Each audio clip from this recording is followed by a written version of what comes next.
Alright, so, session the 28th. When last we left off, the party had completed most of their bloody and aggressive conquest of the various carnival attractions, and was facing off against the last visible one, Randolphia's rolling ramparts. To their chagrin, they discovered Randolphia was combative and acrobatic enemy, rolling along her scythed wheel with flinging knives their way. Worse still, she was conjuring extra allies to assist and stab at the party, and also seemed to be immune to damage. The party had to, over a series of rolling up and down, flying, floating, all sorts, discovered 3 targets amidst the ramparts that had to be struck in order to actually lower her defenses and harm Randolphia. So once that took place, the party was able to defeat her and unlocked the final hidden attraction, Clown's Cloaked Caravan of Curiosity Compartments. Entering therein, the group immediately realized the caravan was a dimensionally expanded space, with 2 floors and numerous doors to explore. Hearing laughter from the upper floor, the party immediately decided to press upward and forward, running into a series of traps, with the stairs flattening to a ramp that led down to a spiked pit within the caravan's first floor. Although I should say the party did stop to listen at a couple of the doors down below and hearing sloshing water behind one, some like creaking sound back of like something swaying back and forth, or maybe a rocking chair behind another. But they pressed forward upward, but encountered the traps and also a large magical hand and a regularly firing crossbow bolts firing and guarding the clown-faced door there at the end of the long hallway here on this second floor. However, the second floor also hosted several other doorways that the party was able to dart into to avoid the pushing silver hand and the barbed fury of the bolts. During this brief reprieve, the party has been mildly separated into the various rooms that they darted into to avoid the traps. Opening all 6 side rooms, the group saw numerous curiosities placed amidst what seemed to be repurposed bedrooms. So I'll go down what each of them are and who's in what. So here on the left, first door on the left, occupied by Tennille, appears to be a series of numerous timepieces, from water and gravity pendulums to miniature replicas of Chronosa and even a larger model tower with a different date, as well as a book on the history of time, which has thus been unexplored. Opposite this is the room Renastus is in and is exploring, which features numerous clockwork wonders, from gear insects and flying miniature arc-koi to music boxes and a large gear and cog box with a painted Vianthan on its side, spouting little question marks in its speech bubbles. Oops, how did I do that? There we go. The next pair of rooms were also explored, but only the left of these is occupied by Flo, and hosts numerous dozens of taxidermied animals, skulls, and even pelts, and even some live specimens, all labeled and displayed along the walls of this bedroom. Opposite the taxidermy room is a rather normal-seeming bedroom that Anetka first explored. It seems to have a very large chest with numerous locks on it made of various metals, along with key designs worked into the bedspread in artistic thread. Anetka also found a lever here labeled floor slide and pulled it, hearing a creaking noise and hoping that it reset or disabled the trap of the stairs at least. So that's this room and is currently unoccupied.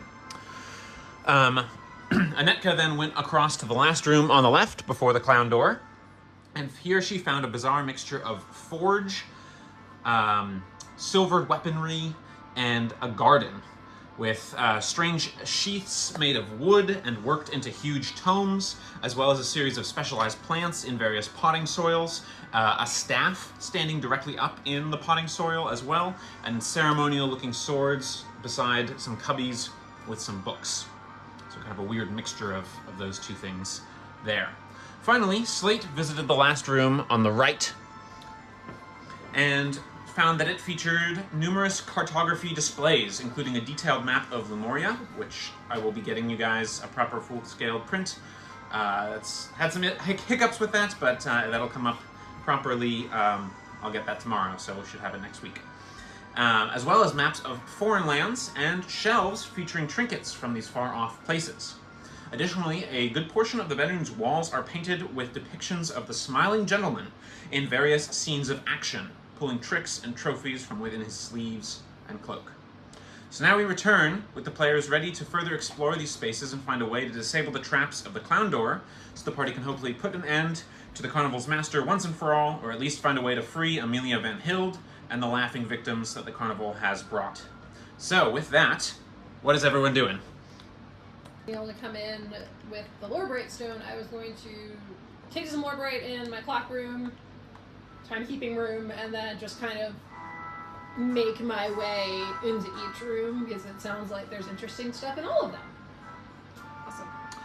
Okay, so you're going to start with Flo's room and go through Lorebrighting it up. I'll do my room. My room first. Your room first, okay. Yeah. So just to reiterate, I'm going to do a proper full description of the room that you guys are in as you're further investigating it and stuff, if you guys want me to. Obviously, I'll kind of do it through as you're going to Lorebright it up. So you are in the Brief History of Time room.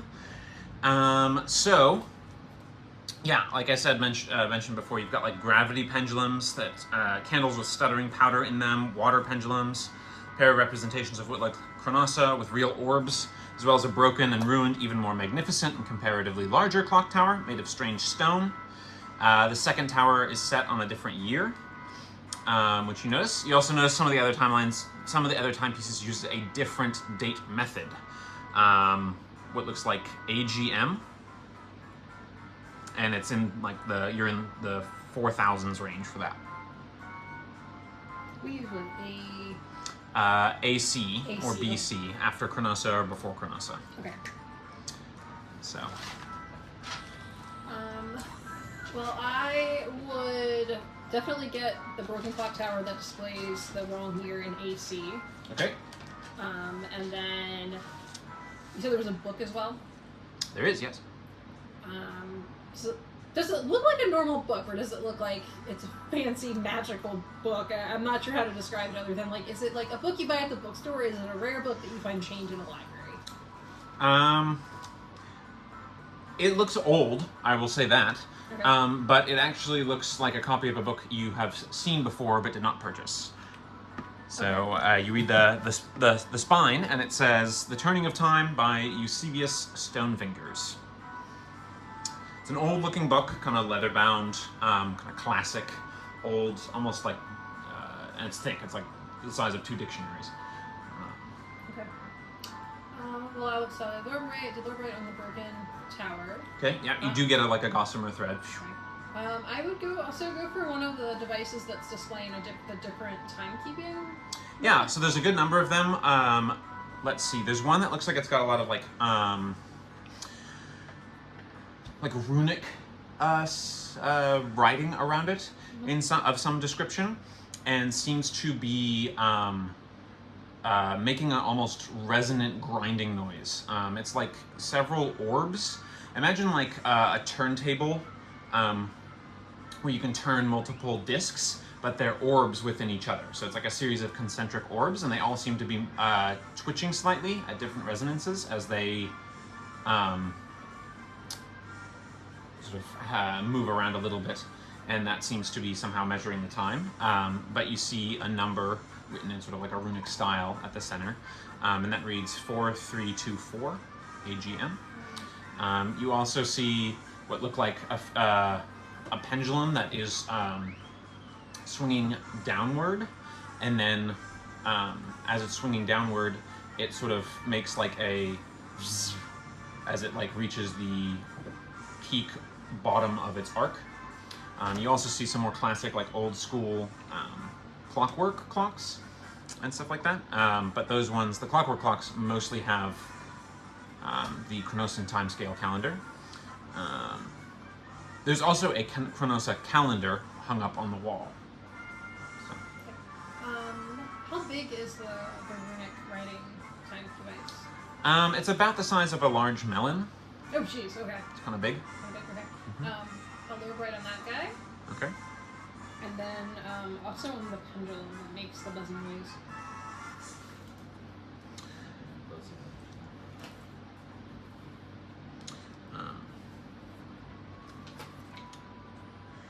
Okay, so Or right symbols out. no, both of those they gleam for a moment, but it actually looks like this is something that has already been collected in some way. Okay. These two. You can go ahead and make a history check if you want, as you're looking at these latter two, and you're kind of trying to get a sense of that. Oh, I'm going to use my food inspiration from tonight. Okay. Because I'm proficient in history. This is not much better. 13. 13. You're not sure about the sort of orby one, but the other one looks like a gravity pendulum done from. You've heard about them being used in Skefmir. Okay. And it makes sense, at least, since there seems to be a similar crafting through line between that and the orb one. The gravity pendulum obviously operates by a sort of gravity mechanic of some kind, although you're not familiar with how it's designed. But clearly they both seem to be of similar cultural design, and thinking it through, it makes sense that they wouldn't use a Chronosa-based time scale, because Chronosa was built in Solney, so it doesn't make a lot of sense for Skefmir and people to use that. So whatever you would also, with that roll at least, know that AGM stands for After Great Migration, which is the Great Migration of people across Lumoria. How much does the orb weigh? Actually, not very heavy. It's about a half pound. I'm going to take it with me. So it seems like it's hollow on the inside. Okay. And you can actually hear a sort of it feels like it's humming to the touch, almost like it's slightly electric, although it doesn't seem to actually be. You can hear what seems like something shifting on the inside that's made of stone or glass. I'm gonna grab that.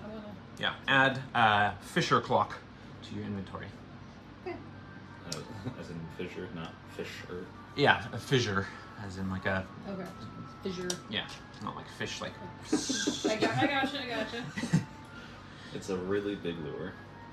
All right, so while you're doing that, I'm just going to jump between people so that everyone has a chance to kind of explore their own room and do what they want. So Renostus, what are you doing in your room here?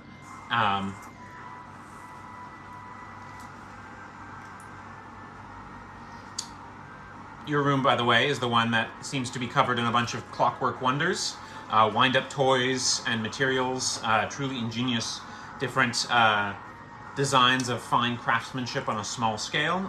You immediately see what look like a series of rather large mechanical butterflies, moths, and spiders, which all seem to have like a pale bone-like white and dark-ish to light lavender purple as their main color motifs. And they're all sort of sectioned together. You also see a miniature koi fish with a ship, like a boat on its back, and its tail looks like it's got a wind-up mechanic to it. You see two music boxes, and then there's that large wind-up box with the painted Vianthan on the side. As curious as Renosis is about all these items, he instead is going to peek out the door and take a long look at the crown door. Okay, go ahead and make a perception check. I will say you are kind of far away from it a little bit in your location. You're one of the farthest doors from it, and also there's a giant silver hand in your way that's by the door. So go ahead and make it your perception check, but I'm accounting for that in the DC. Sure. That is a 16. Okay. So can you give me a little bit more understanding of what you're trying to look at for it?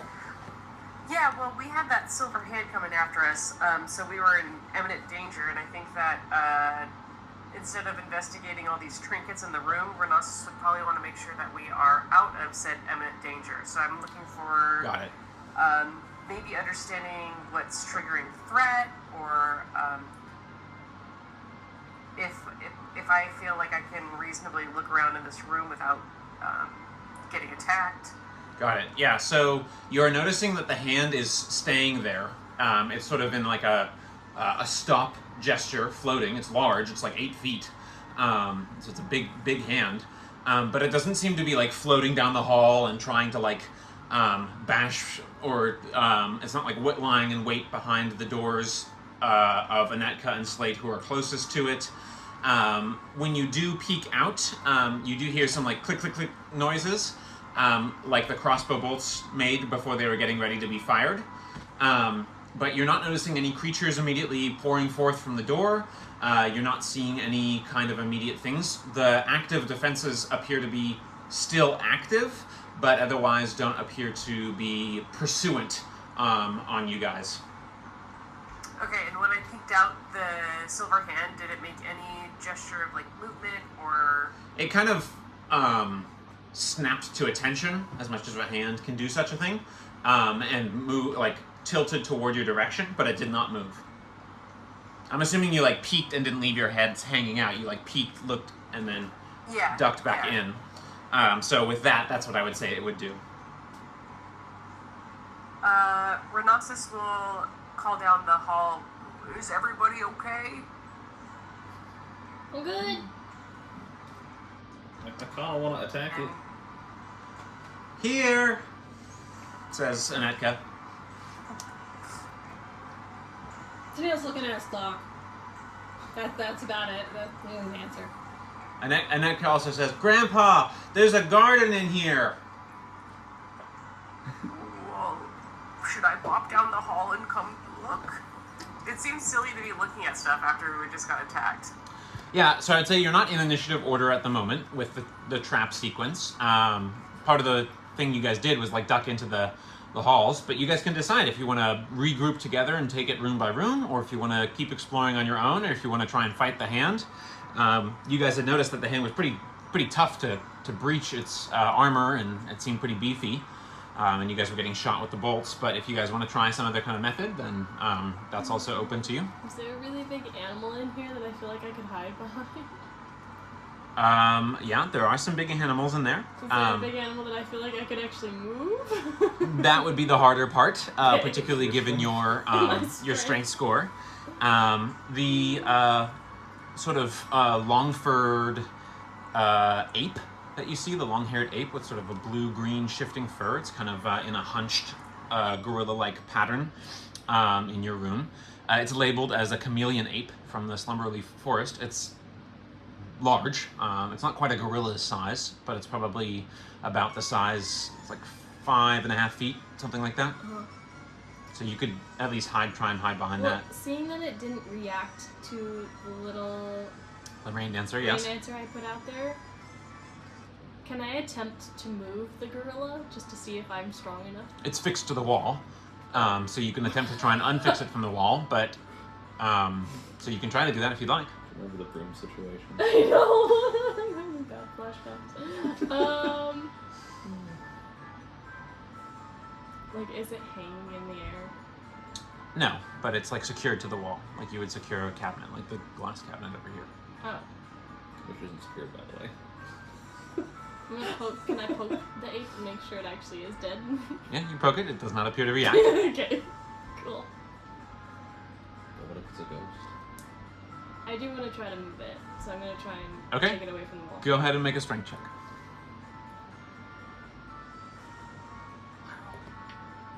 On the 8. An 8. Okay, so you begin sort of finagling around and like,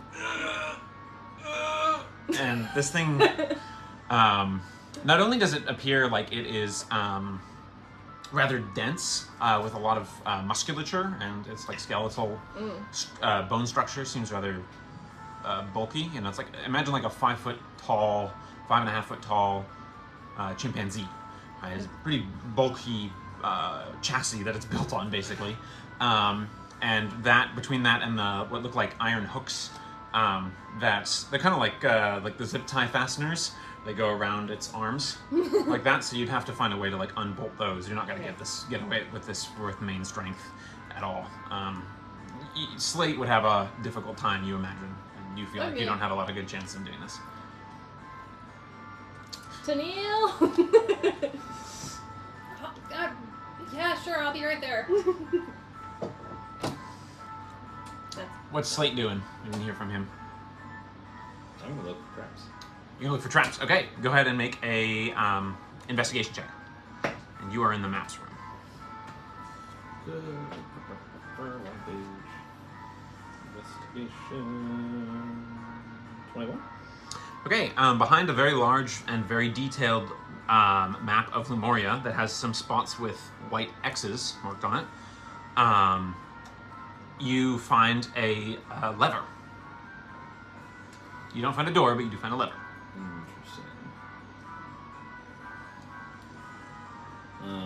Time-wise, like what I have heard, Flo call it for Tennille yet, or Yeah, about that time. okay. Then they has a knife. Hey guys, found a lever in here. You want me to try it? I pulled my lever from the previous room, the one with the big chest in it on the right, second door on the right. She's gonna continue looking for her. I'm gonna try and find one here. So she's gonna look for a When she's looking. Hearing that, Renosis will do the same, look in the room for levers or traps or... Okay, go ahead and make an investigation check. Can I do the same? I guess we're looking for levers. Yeah. Now that I hear everybody talking Sounds about good. I'm gonna guide myself though. Anetka says, I found one at the bottom of the soil trough over here. How did you find that? I got my hands dirty. All right, she's got a British accent. And she's also sassy. Yeah. Sassy British Very accent. sassy. So if we've already pulled the other lever though, I'm just gonna pull mine. I got an 11 on that investigation, Nicholas. Okay. 11. Neither of you find levers or any secrets. Neil, 9. you also do not find any levers or secrets. 3 out of 6 boys and girls. I'm even guiding myself. Do you want me to pull my? Do you want me to pull my lever? Yeah. Do it! Okay. You hear like a crackling sound, and you hear like a. Oh, hers was the one. Coming from the door. Can I peek out and see what happened? Okay, you peek out. You see the hand like snap to attention toward you. Did anything change with the door, or do I just see the hand? You do not notice immediately anything changing with the door, Okay. but it's hard to tell. There's a hand in the way, and you only took a quick peek. I'll allow a perception check. That's fine. Okay. Perceive it. 18. 18. Oh, actually, with that, you notice that the clown's eyes are shut now Oh! on the door. They were open before. Looks like the clown went to sleep. I'll tell everyone. So Anika pulled her lever. Yeah. And that happened, yeah. Did you pull your lever? I did, and nothing happened. Oh, you pulled yours, and you hear like a. And then you hear, and it comes from the door itself. Huh. Huh. And then you hear like a popping sound. Hand's still there. You can really easily see it from your position. Yeah, I don't know what that was. I suppose we should look at the door. Right? So should we try again looking for levers? It sounds like something's happening. I'm pretty good at looking. I can try the bedroom. You want to come look in this one? I mean, yeah, I can do that instead. But wasn't Tennille gonna go take a look in there for something Oh, too? yeah. With his Oh yeah. Yeah. I'll just like kind of although I guess he didn't. very as quick as I can just dart around the door. Okay, you do see the hand start moving toward you. Mm-hmm. Go ahead and just make a straight dexterity roll. Roll and add your dex. No, you roll nice now. Great. 19. Yeah, I'd say you, it like comes and you feel like a rushing of the wind as you get around the hand and into the door. So you see what I described as well, dozens of different taxidermied creatures, pelts. There seems to be like a huge panther or some kind of shifty panther skin as one wall. There's skulls and full taxidermied specimens. There's even that, what looks like a bone white worm of some kind burrowing through lime green clay in a terrarium there, so it seems like there's some live specimen. like seeing these animals, are these animals that I feel like I've heard about before or seen, or is it like Some of them, what there's a in the lot world of are them. these? So some of them are, like you don't recognize the worm, for instance. But some of them you do recognize. Okay. Do you want to spend some time looking at the ones you recognize or see any ones that you can further I'm thinking identify? for lore bright, for the things that are like interesting. That I'm like, what the heck is that? All of it looks interesting to you. Whoa. Yeah, just kind of was like, yeah. You also notice that, oh no, that's not right. This should be over, no, this should be over here. Should be, yeah, there we go. Yeah. Okay, so we'll get to that in a second. Yeah, so what are you looking for again? Sorry, Flo. Do you want to help reiterate what you're trying to do here? You're trying to find identify items more that would creatures? stand out to me, so then we can touch the lore right to it. A lot of this is standing out to you. Go ahead and make a Can nature we check. just like Go ahead and make a nature check. Just a kid in an antique shop. Touch everything. 10? 10. First thing that pops out to you is what looks like a pickled, like a creature in a large pickle vat kind of looking juice, like a preservation fluid of some kind. It appears as a about torso-sized or maybe head-sized thing of sort of a grayish purple flesh, purple-green flesh.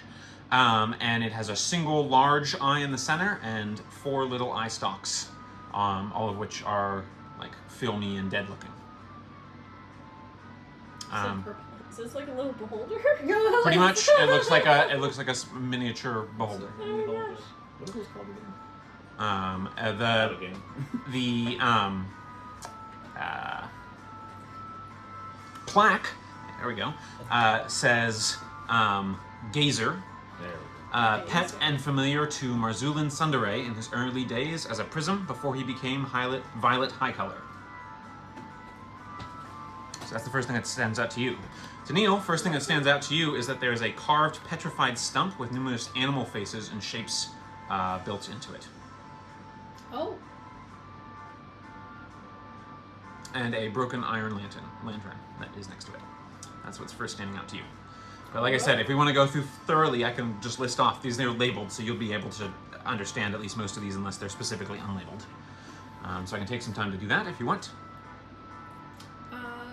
Well, I would like to look at the lantern and the wood, but I also am cognizant of we should try to find a way to get rid of the hand. Yeah. So what do you do? Looking for levers or lore briding it out? What do you think, Blue? Should we You be know, I proactive? tried to find a lever, but these animals are really distracting. You know, yeah, I didn't find any luck either. So let's You know, make like- some money. Okay. So When in doubt. I think we're gonna lore bright it up for the time being. Okay, so I'll just list these off. But we've got skins, fur, and a skull. Skulls of male and female Angolfin, which are horned badgers of Skefmir. They're about a horse-sized badger. They're labeled. They do not yield any lore bright. Okay. You do see what looks like a skull of a very large creature, kind of a angular snout.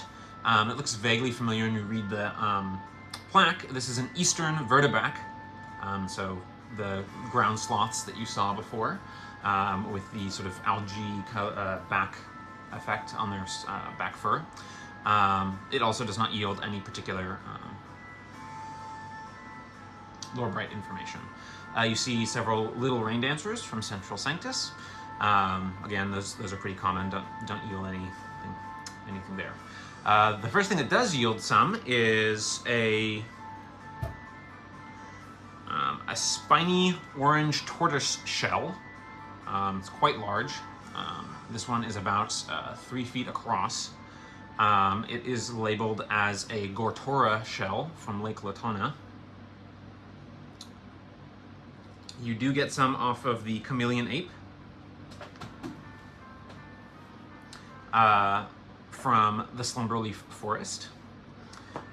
You also see what looks like a squid-like creature, very dark looking. It has what looks like 4 eyes, one on each side of its very thin cylindrical head. Its beak is quite large and looks serrated. This is a night beak dark mantle from the Duskband Mountains. It also does not provide any lore bright. The next is a very large taxidermied toad. It has a stripy pattern on its legs and is almost like a poison dart frog, but a little bit more muted in its colors. But it's like otherwise a bright yellow and orange mixture. And there's another one that seems to be a bright and vivid, red. These are amphithal toads from the Umaran jungles of Theba, and they provide, you get one from them. You remember also hearing Hassocles talk some about them. There is a winged panther. It seems like it has bat-like wings, this particular one. And it's about the size of a lynx. This is a Felidrin from the Gloom Vale, and it also yields some more bright. The next thing is the toothed worm that's 8 inches long, that's like wriggling in the terrarium. It would be pretty. It's a species unknown, found in the ruins of Sandcrawl, is what the plaque says. It'd be pretty difficult to touch the lore bright unless you're gonna reach into the clay and try and make contact with it. I don't know about you, Blue, but I'm not really interested in sticking my hand in there. I want to poke sand up top. It's clay. It's like a thick Poke the clay. It doesn't seem to immediately snap at you or something like that.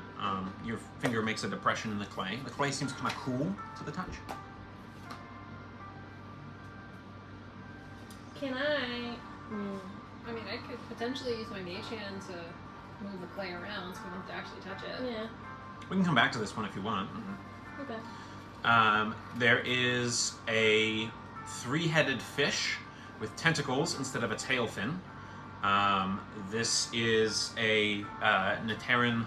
It's also the size of a large cod. So maybe it's about 2 feet long, I'd say. And it's a pale white with a almost bloody pink that highlights its scales. This just says fish from Netera, and it does indeed provide some as well. There is a what looks like a actually twitching long talon bone. And the plaque reads, "Talon bone of Javirathrax Kindwing, may she rest in peace." So you get some. You don't. What's the name? Javirathrax, Jevirithrax, Jeviritrax, Kindwing, and you do get some lore bright out of it, although it's kind of small. Beside that, there are 4 different large scales, each small dinner plate saucer size. One appears to be made of brass, one appears to be made of silver, one appears to be made of copper, and one appears to be, and the last 2 appear to be made of different materials. One appears to be made of crystallized or encrusted, almost amber-colored gemstones.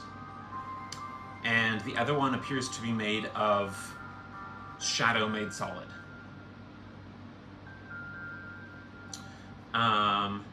We talked about the gazer, which is in its little thing. And then the last things are the petrified stump, numerous animal faces. This is labeled an Aleutian totem nexus from the Aleutian forest in Verda. And the broken iron lantern just says, found in Aleutian forest in the grove of many lights.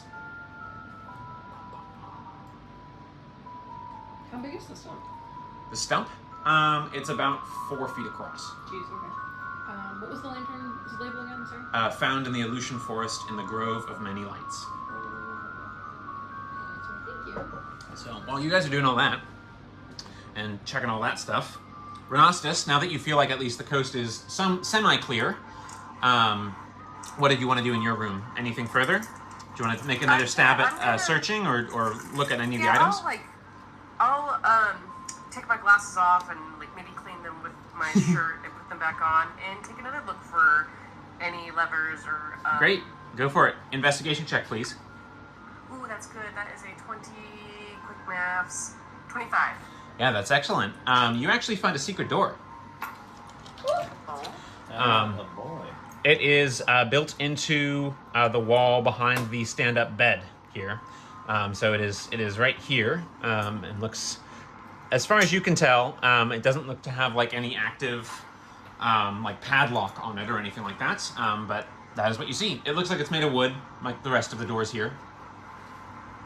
Does it have a distinctive handle or anything? It does, yeah, just a doorknob. Okay. I'll very slowly start to turn it. Okay. It appears like you can open it. It's not locked. Okay, my curiosity. I'll go ahead and open it. Okay.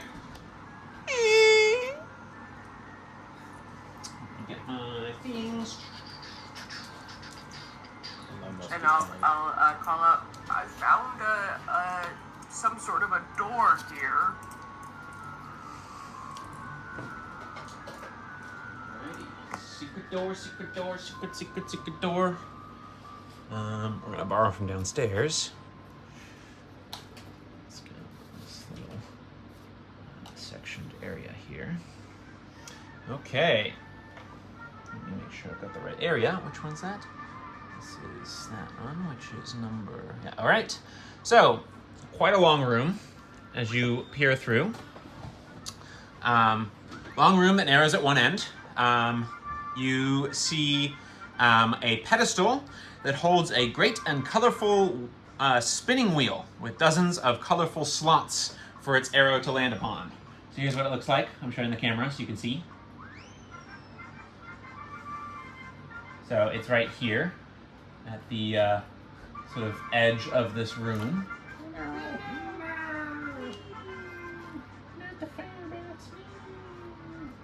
Okay, so that is what you're seeing there, and it is at the end of the long room that you've got going on here. I'm gonna move this and just move you to the side a little bit.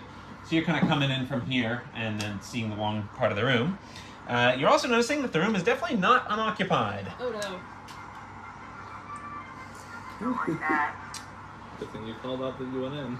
Okay, so in the room are a pair of clowns with painted or dyed faces set with bright and colorful clothing and bells. They seem like they've got like a translucency or maybe shimmer to their skin.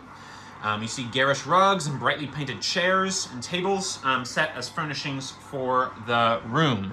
So we've got like little chairs and stuff going. And what we have here, yeah, so we've got some nice little things here. The two clowns have a wide, almost panicked-looking eyes, but they speak in turns with a grand, unified voice. Welcome, contestants! It's time to spin and time to play. Turn that wheel and your troubles will go away. It's the Wheel of Wild Magic! Only once you spin have you a hope to win. Then both of them charge forward like they're getting ready to attack. So we're going to have you roll initiative there, Renostis. Oh boy, oh boy, oh boy. Chef Boyardee. There's like a little mushroom cloud on the wheel. Alrighty. Does that mean we're going to explode? Okay, so we got combat going. Let's get their initiative rolls here. We're going to have to sneak past the hand to get to Grandpa, too. Indeed. This is why it's interesting. Okay. Let's see. We got... And they're operating at that. And that is 1 and 2 of them. Okay. Renostis, how'd you do on initiative? I got a 13. Okay. What's your dex? Oh, my dex is 8. Oof. All right, so they are going to beat you. They also got a 13, but they have a higher dex. Everyone else, go ahead and roll initiative with disadvantage, please, and then we'll get you into the combat as you are able to interact. I'll get Anetka's roll. How important is visuals on this? I don't know why, but your camera's not showing up for me. I think it's my issue, not necessarily yours. Not super important. I think we can probably theater of the mind a good portion of this. Okay, I'll fix it after. Yeah, no worries. We can do a break right after this combat to maybe sort it out. But basic long and the short of it is they're not too far from you, about 10 feet away. There's furniture in the room and a big wheel at its end. And there's 2 of them. Okay. All right. Anetka got a 4 for her, 3 for her initiative roll. So I'm sorry. Let me do this the proper way. 25 to 20 on anyone. Didn't think so with disadvantage. 20 to 15. 16. Nice, Flo. Okay. You're not in this combat yet, but when you are, you'll be at 16. 15 to 10. Excuse me. 13. 13. What's your dex? That is 14. Sorry. 14. 14? Alright. You are now 13B. And this is 13C. Okay. And 10 to 5? 10. Slate is at 10, and Anetka is at 3. Okay. So, top of the round is going to be the Cackling Carnival Clowns. And one of them is going to begin to like caper and prance and begin gesturing and gesticulating in a very elaborate kind of way, and is almost like doing like a silent miming while also doing a dance routine of some kind. And you notice as it does, the chair in the corner begins to rock and wobble and begin to like its legs start like doing the can kicking out back and forward, and it begins to animate, as does the other one, as the second clown does the same thing.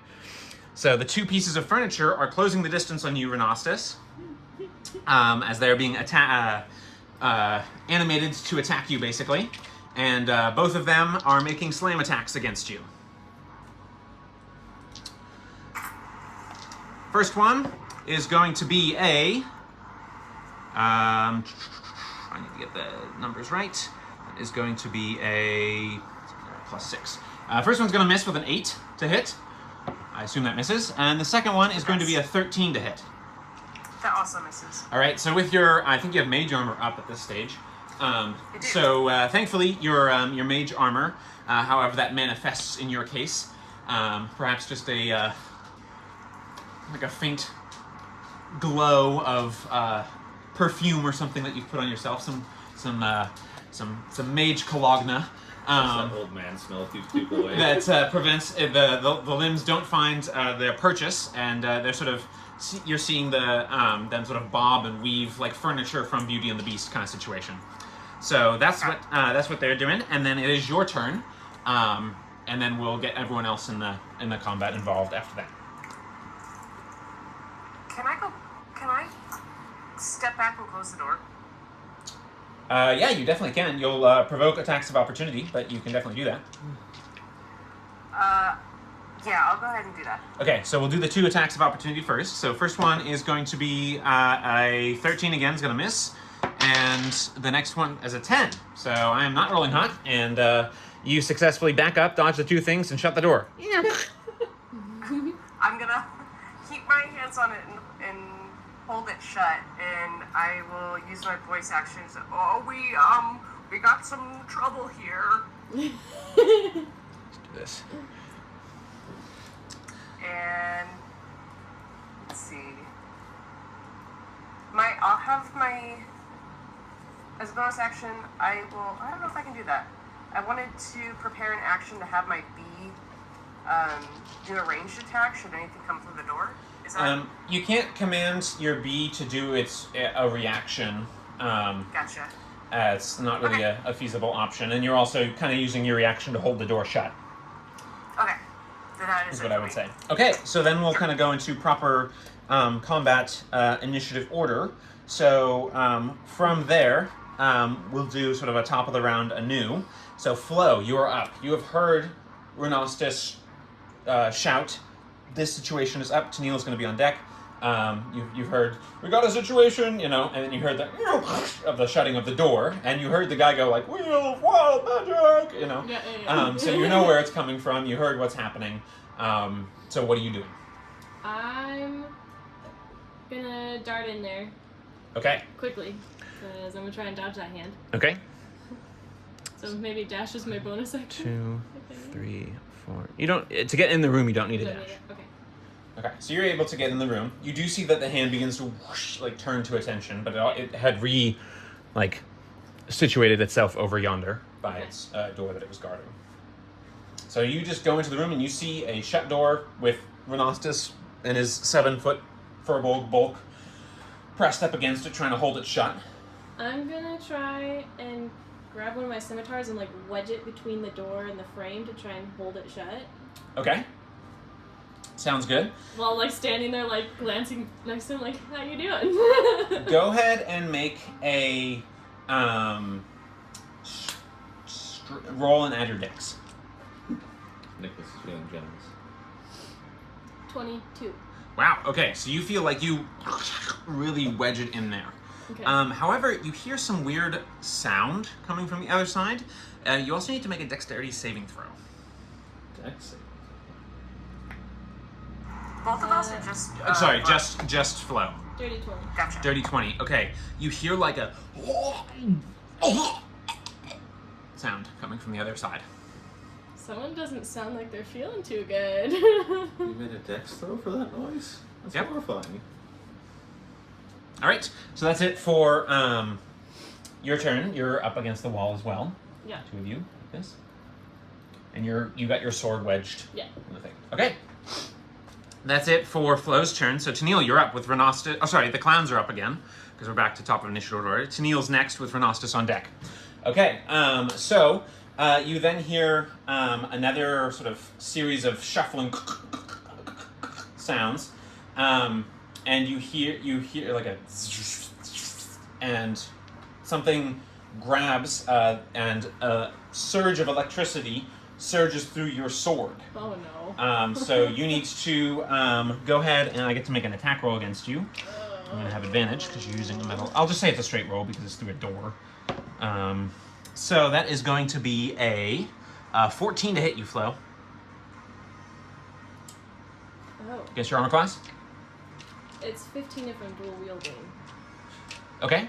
I'm going to say you're probably not dual wielding when you're No. shoving a sword No. up against So the thing. So that that is just going to hits. hit. Okay. So you take 9 points of lightning damage as the conductivity of the sword runs up your arm and all your hairs like stand up in like a spiky way. Yeah. Um, Temporary hit points still a thing? I would say the temporary hit points should have expired Probably, yeah. by now Okay. because of the time that you guys took to kind of look over other things. Just check. Okay, so let's see. Did you say 9? 9 points of electricity or lightning damage. And then the other one is going to.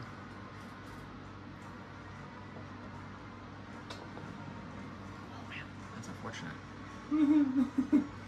For us or for them? Just for me as the DM trying to make this work. Oh. Okay, I need to see if you need line of sight for this spell.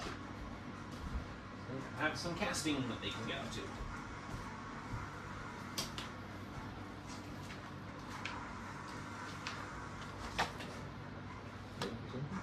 No. Okay, the other one is going to cast a spell, and you sort of hear like a wafting, you actually see what looks like crumbs, like pie crumbs, like tumble underneath the door, and you hear like a and a sort of flow of washing magic surges through the space that you guys are standing in. It fills the other side of the door, and I need to roll. Roll to see what type of magical effect is produced. They're casting a fun mischief spell. Mischievous. Okay, bouquets of flowers appear all around. And they all begin to spray water in your face. Like little flowers, like a joke flower. There are a whole bunch of those that like pop out all the walls and stuff like that. So both of you need to make dex saves. Oh no. Okay, Flo, how'd you do? 15. All right, so you turn at the last second and you just like, gets it on your neck, like, kind of cooling you off. I wish I had that right now. Sounds pretty nice. Renastus, how'd you do? That is 2 for a unnatural 1. You did not see it coming. The doorknob itself like sprouts a flower and just straight up the eyelids. You are blinded for the turn. Okay. So until the start of the next turn's effect for the cube of mischief. All right, so that's their turn. So now, Tennille, you're up with Renastus on deck, and Slate to follow. Can I see Slate from where I'm standing? If I'm standing in the doorway. You see Slate. Yes. I'm gonna say no, because last thing he was doing was checking out for levers and stuff down below. Well, I'm gonna 5, 10, 15, 20, I think. I'm gonna basically dart back into this room Okay. and stay within the room. All right. At this stage, you see the hand has moved quite a bit closer to the midway point of the space. Because I know these rooms are tiny. Okay. But now you can see them, and you can also see the bouquets of flowers. And Renastus being like, "Oh!" as it gets all over his glasses and stuff. I am. Oh, did I prepare that spell? Let's see if I prepared that spell. No, I did. I may not have. Nope, I didn't. Okay, never mind then. I won't do that. Okay. I am going to hold a Toll the Dead for a bad guy that I can see. Got it. One thing I should say is that the furniture is going to try and start breaking down the door. That's going to be a miss because I can't roll for crap. That one at least hits. Thank goodness I made something hit. So you hear something like, and let's see, 1d10. Yeah, plus. All right, so you do hear like a of like a scraping, and parts of the timber of the doors begin to sort of look like they're being disjointed or bashed a little bit.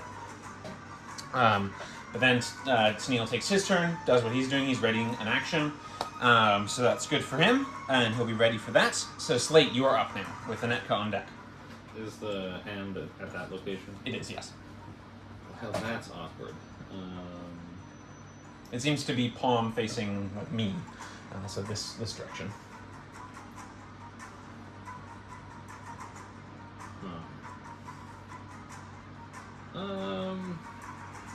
How far from the metal room on my side This one is the hand from the door? is the hand from the door. Yeah. Like 5 feet. Okay. There's space to fit. Definitely, you can move past it. No, that's not my intention. Would I have room to get to their room from where I am? This room? Yeah. Let's see. 5, 10, 15, 20, 25, 30, 35. So you have to dash. Okay. So you can do it, you just have to dash. I don't know what the hand will do exactly. I don't really want to find out. So we're going to do what I was going to do the other night.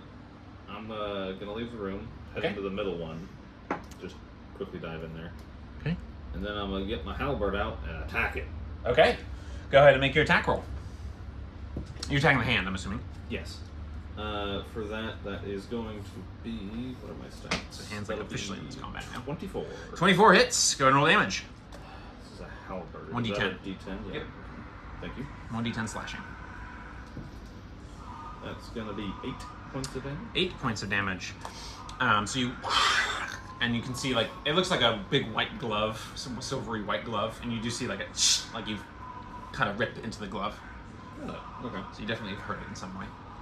And me being me, I'm going to do it again. Okay, go for it. That's not going to hit with a 14. 14 does not hit. This time it sort of whirls around one of its pinky, just like aggressive T-pinky, just like slaps the halberd away. Berry. Yes, pinky berry. All right, so that's it for. I'm going to scooch a little bit so I'm not immediately within hollow range. Okay, Thank you. sounds good. All right, so that's it for Slate's turn. Anetka is up. Let's see, what would Anetka do? She's used a lot of her first level slots. She doesn't have teleportation magic. So she is also going to dart to Slate's room. 1, 2d6 and just get inside. And then she is going to try and acid splash it to force a dex save, which it fails. So she does 2d6, 5th level now. 9 points of acid damage onto it. So that's that. So she's like, how's it going? And flings some acid at it and begins to sizzle through the hand. Do you know what they're up to over there? It sounds like they're fighting something. We're fighting this though. All right, so that's it for Anetka. So Hand's turn. Doesn't have a lot to do, so it's gonna just move up a little bit further, and it's gonna. Tennille, you can see it like tensing and readying its action. All right, that's it for its turn. So top of the round, of the players' round, Flo, you're up with Tennille. With Clowns to follow, then Tennille, then Renostis. So Flo, you're up. Was there a lock on the door? Was there a lock on which door? The door that we're trying to keep closed. There's not lock. Okay. And it doesn't look like you could lock it. It does not look like there is a lock to lock. And it's just a handle. Second question. With the shape water cantrip, I could probably manipulate water to a certain spot, but I couldn't also change it to ice in the same. No, it's one or the other. Yes. Got it.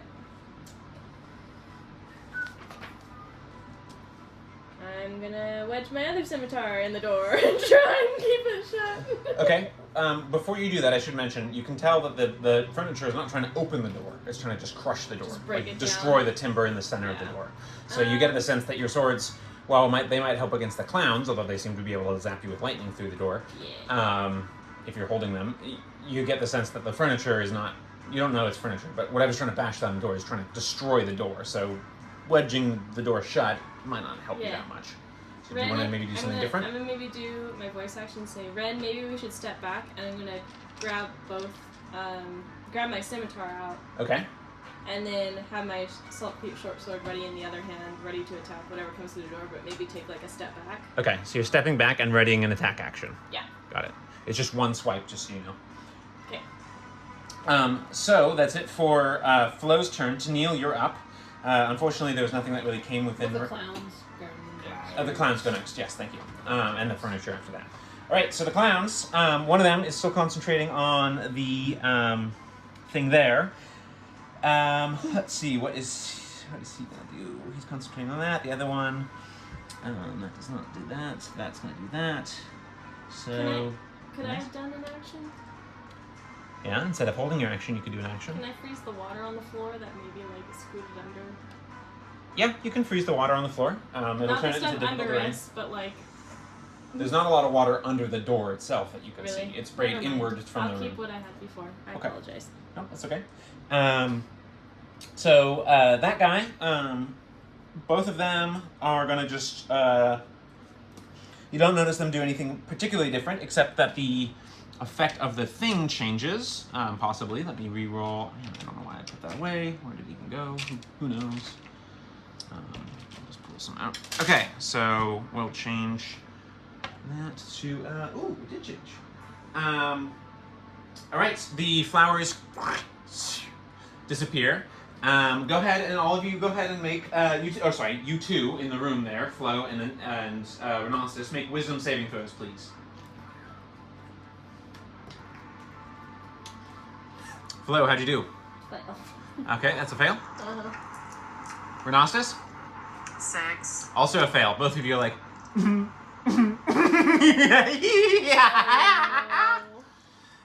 It doesn't seem to be the same like flicker-filled, like super barbed laughter. It just seems like you're finding the situation hilariously funny. Oh no. So both of you are incapacitated until it comes around again to the thing. So you're missing out on your reaction now, and we're gonna Renostis' turn will be skipped effectively because you'll be incapacitated by the laughter.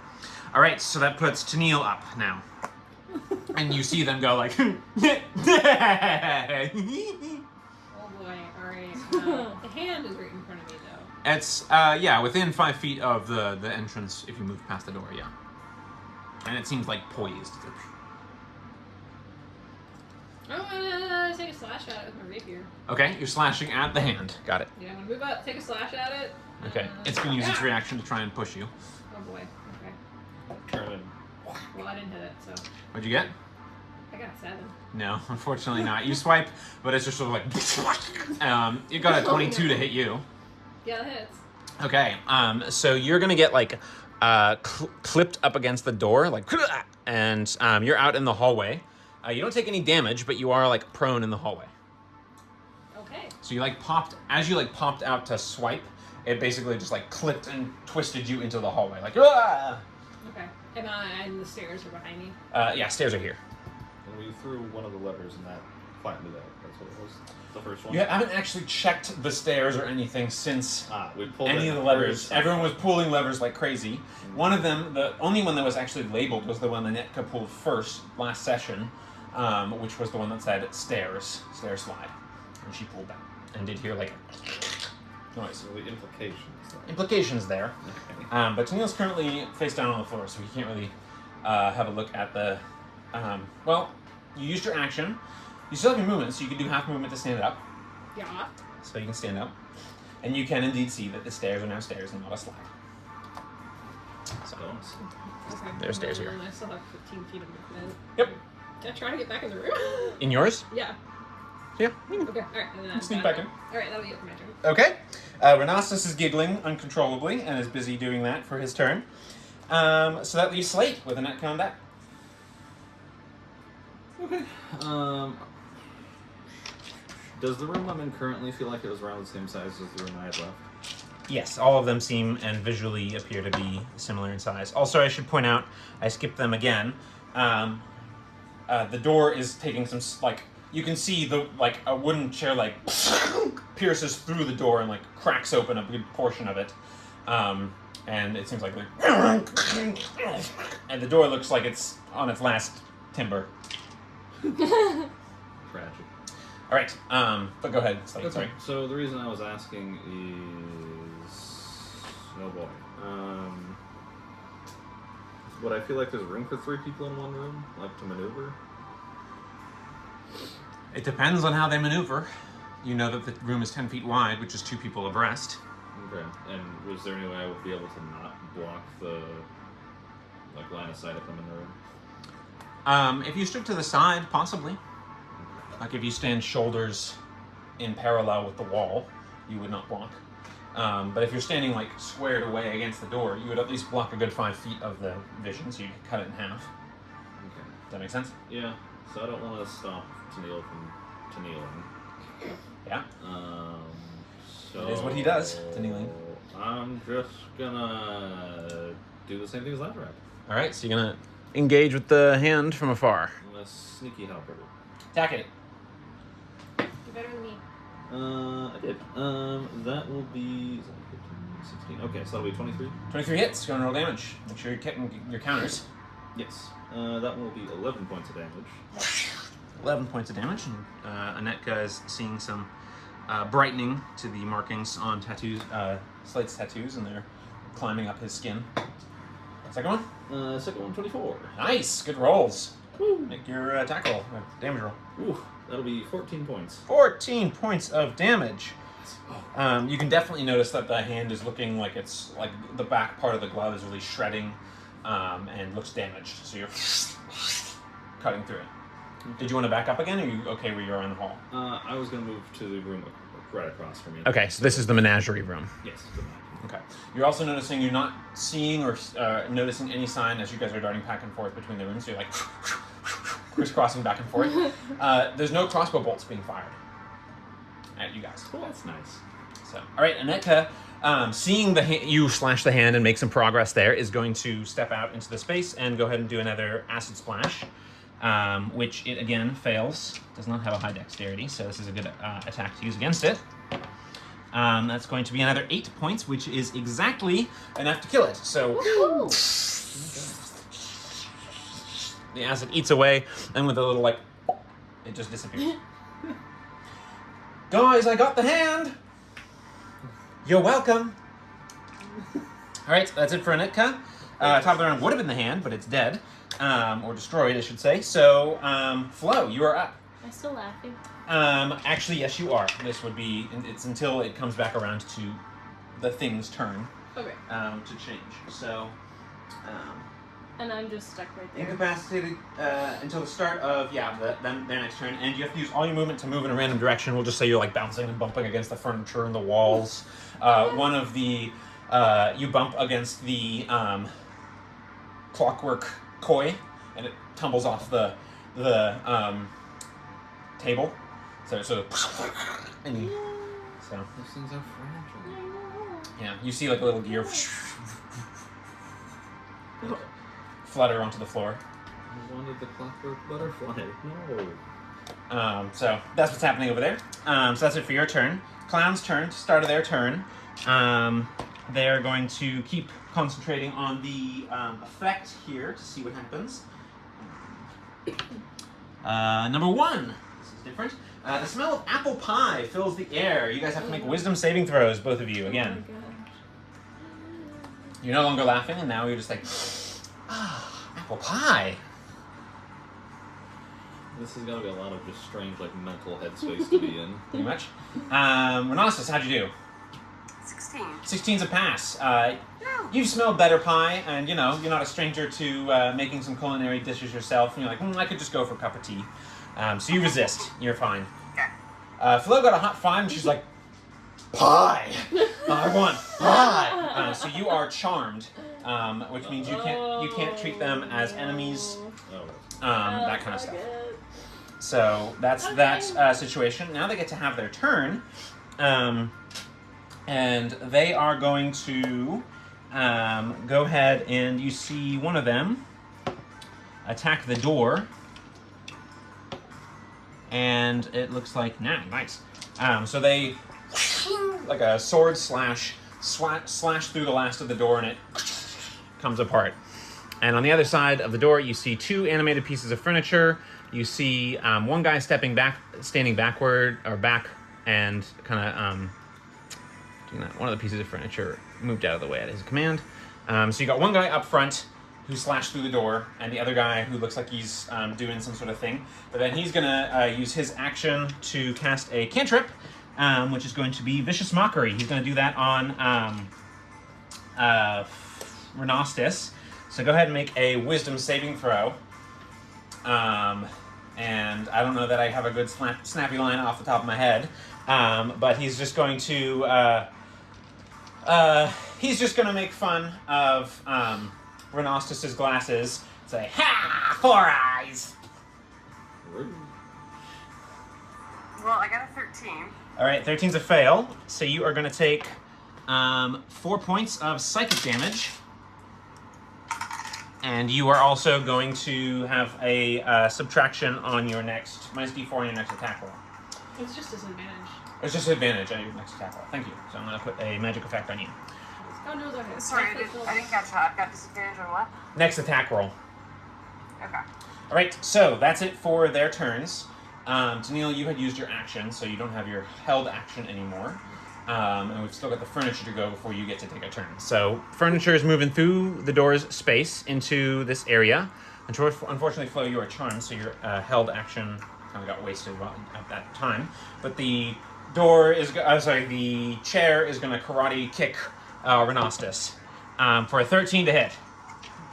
That's a hit. Still does not hit. All right, so he is dodging those karate chopping chairs. All right, that's it for their turn, the clown and furniture's turns.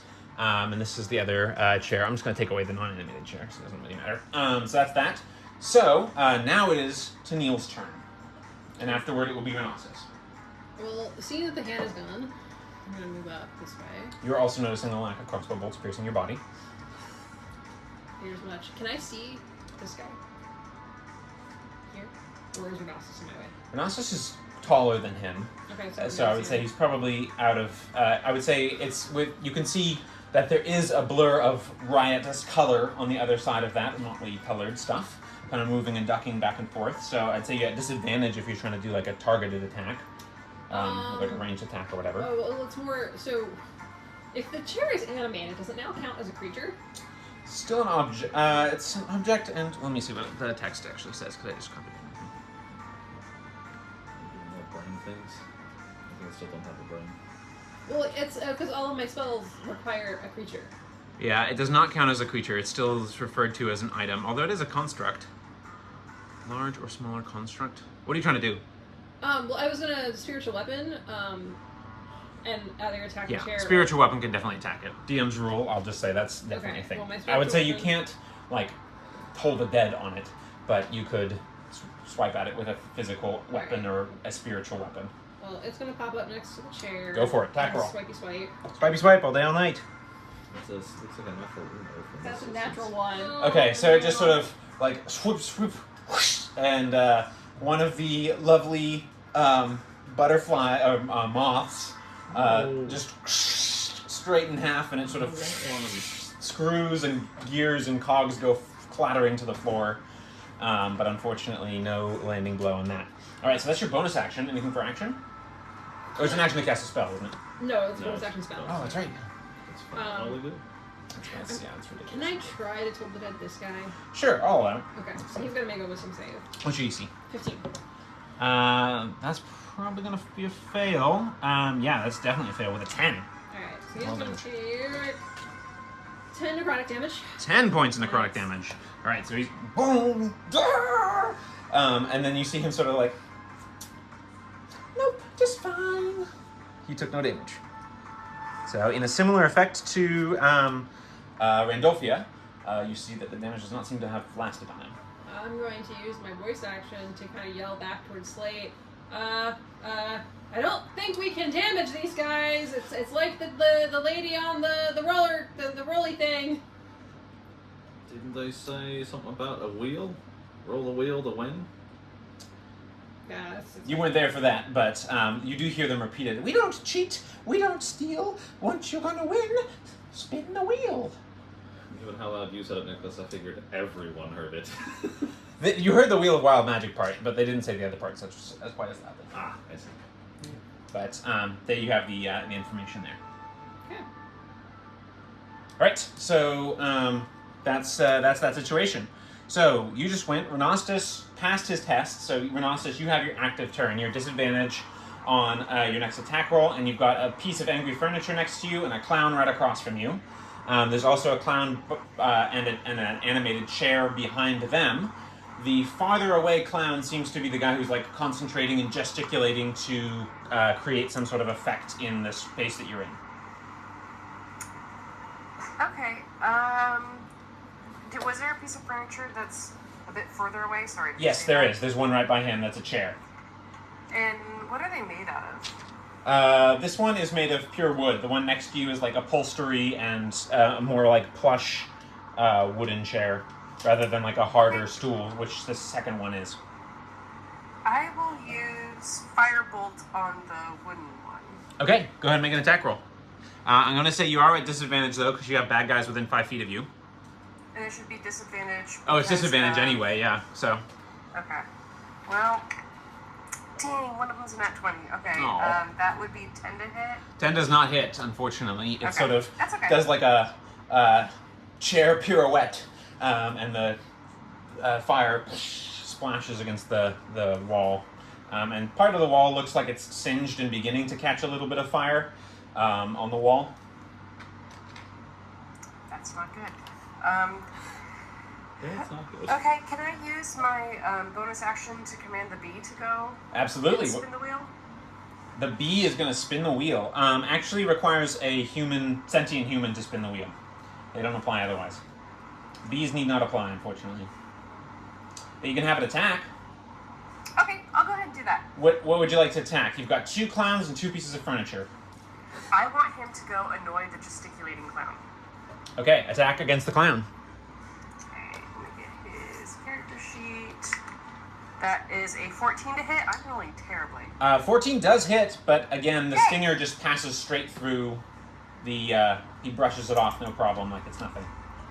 Okay, and it doesn't look like he even acknowledged. Doesn't look like he like made a little brushing gesture, like, whatever, like brushing dandruff That's off not his shoulder, enough but not, to test concentration. no.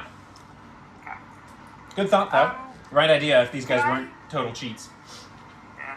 Could I position myself so that I'm not straight up in the way of people that want to view the room? No matter how you move, you're provoking attacks of opportunity, but you could back up or move further into the room, your choice. Either way, you'll take one attack. I'll move further into the room. Okay, so you're going to take one attack from the chair that you left the threat range of. So I will do that here. See if the chair can actually hit you. 11 does not hit. Does So- not hit. It's just Oh, that goes away. Yeah, thank you. Okay. Alrighty. So that's it for all of them. We already covered the effects of that. So that's Phenosis. That's that. Furniture went. So Slate, you're up. Annette, on deck. Okay. How far will 30 feet get me? 5, 10, 15, 20, 25, 30. Like to the opening of this, right beside Tennille. Okay. Or just behind him a little. Is there anything I can do with that? Like throw a weapon at the now vulnerable or now visible clown. Or clown, excuse me. Or you could just dash past into everything. Which is not the worst, but no, not quite. Can I move like 25 feet so I'm like in front of the door but 5 feet back kind of situation? And would I have a visual of the chairs? One chair definitely not. The other chair is around Flo, so not super clear shot, but with disadvantage, sure. Okay. I'll give it a shot. All right, what are you doing? I'm gonna toss some daggers. Okay, throw a dagger. Attack roll. With disadvantage, yeah. Probably not gonna hit with a walking 9. Into the side of the wall. Okay, I'll do my other attack action. Okay. And that one is, 4 and a 3 for a total of 10. Again, this one sort of lands like pommel against the chair and just sort of clatters to the floor. So no successes there. You moved your actions. Anything else? No. Alright, so Anetka is going to take her turn. She's going to move into the space in front of Slate, although she does have some more movement left. And she is going to, let's see, I don't know what other spells she would have that she could use in this situation that would be super helpful. She's Acid Splash. She has, Acid should work She on has the the chair. needles. yeah, she has the needles thing, but that's not going to work so much. She'll do the Acid Splash on the chair, so it'll do a dex save.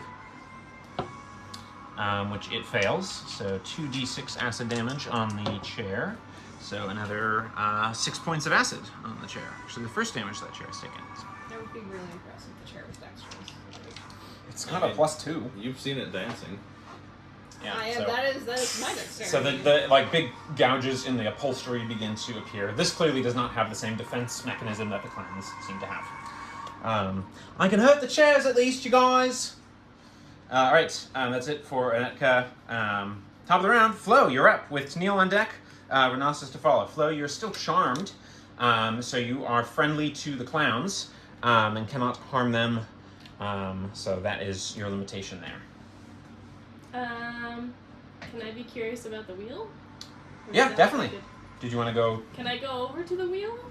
1, 2, 3, 4, 5.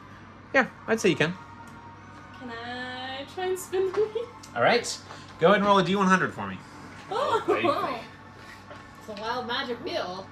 Do I do a D10 and a D100? D10 and a D100, yeah. The D10 is the tens. The D100 is the tens place, and the D10 is the singles place. 83. 83. All right, let me pull up the chart. Flip, flip, flip, flip, flip, flip. All right, here we go. 83. Okay. It's not one of my special ones that I modified, right? Okay. Each creature within 30 feet of you takes 1d10 necrotic damage. Oh no! So that's going to be, go ahead and roll 1d10. Thankfully, it's only going to be Renastus as a bad guy, or as a, friend. And then it'll... Spoilers. 6. 6. So Renastus, you take 6 necrotic damage. So do both of the chairs. because they're within 60 feet of you. Or sorry, 30 feet of you. But no other buddies are. Do I receive it? So that's going to be... No, you don't take the damage. Oh. Interesting. So as you do that, you sort of see like invisible mouths sinking into Renost, like made of like purple energy, sinking into Renostus, sinking into the two chairs, and then sucking energy away. You also regain hit points equal to the sum of necrotic damage dealt. So you regain 18 hit points if you're losing any. Full health. Okay. That's weird. Okay. And when you turn to look back now, although they still look quite nice and lovely people, they're no longer shimmery, the clowns. Okay.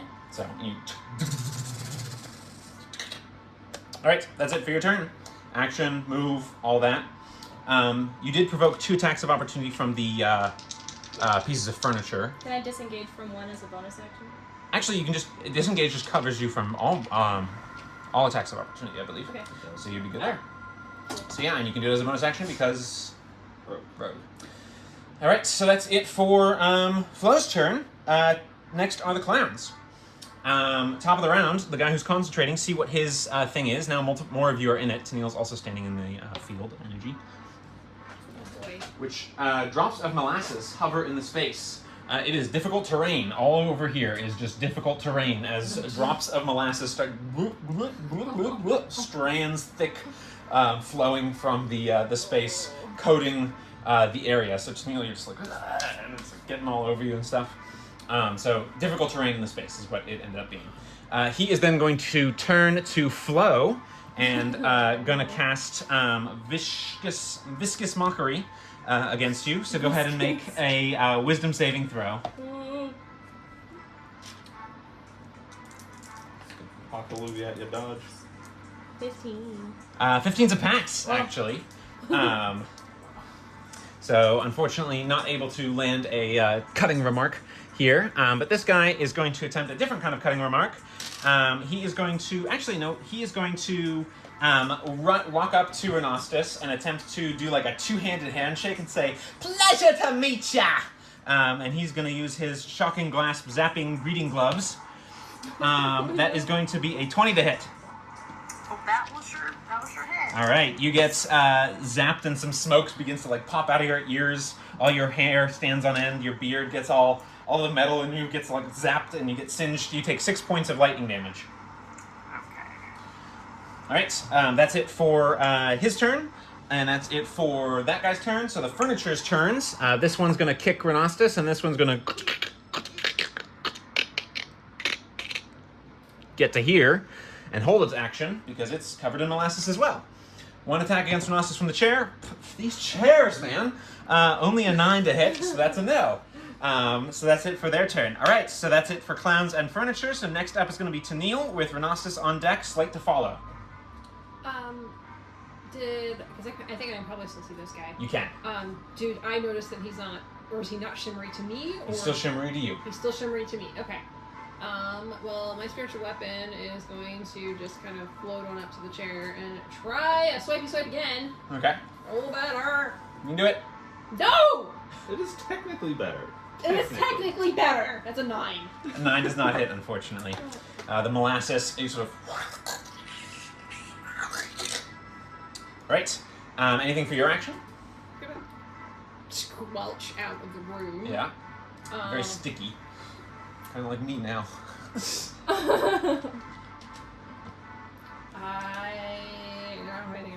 Okay.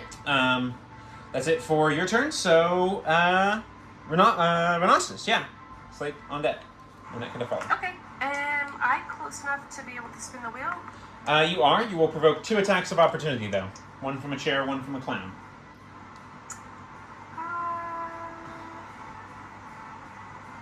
How's the spot on the wall looking? On fire, but not spreading.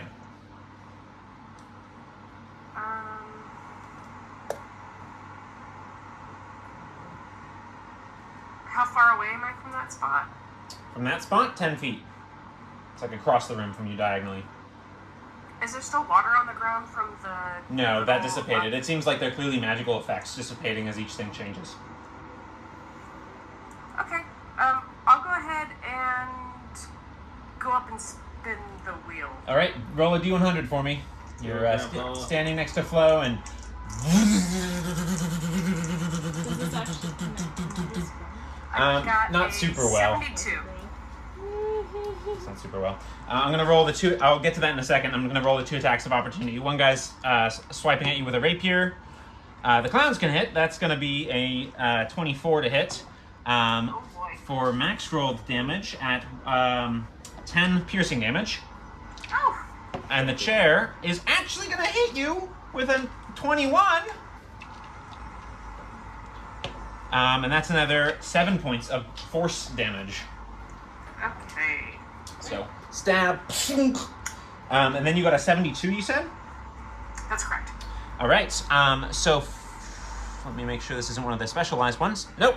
So yours lands on what looks like a silvery shield that envelops you. And you have resistance to all damage for the next minute.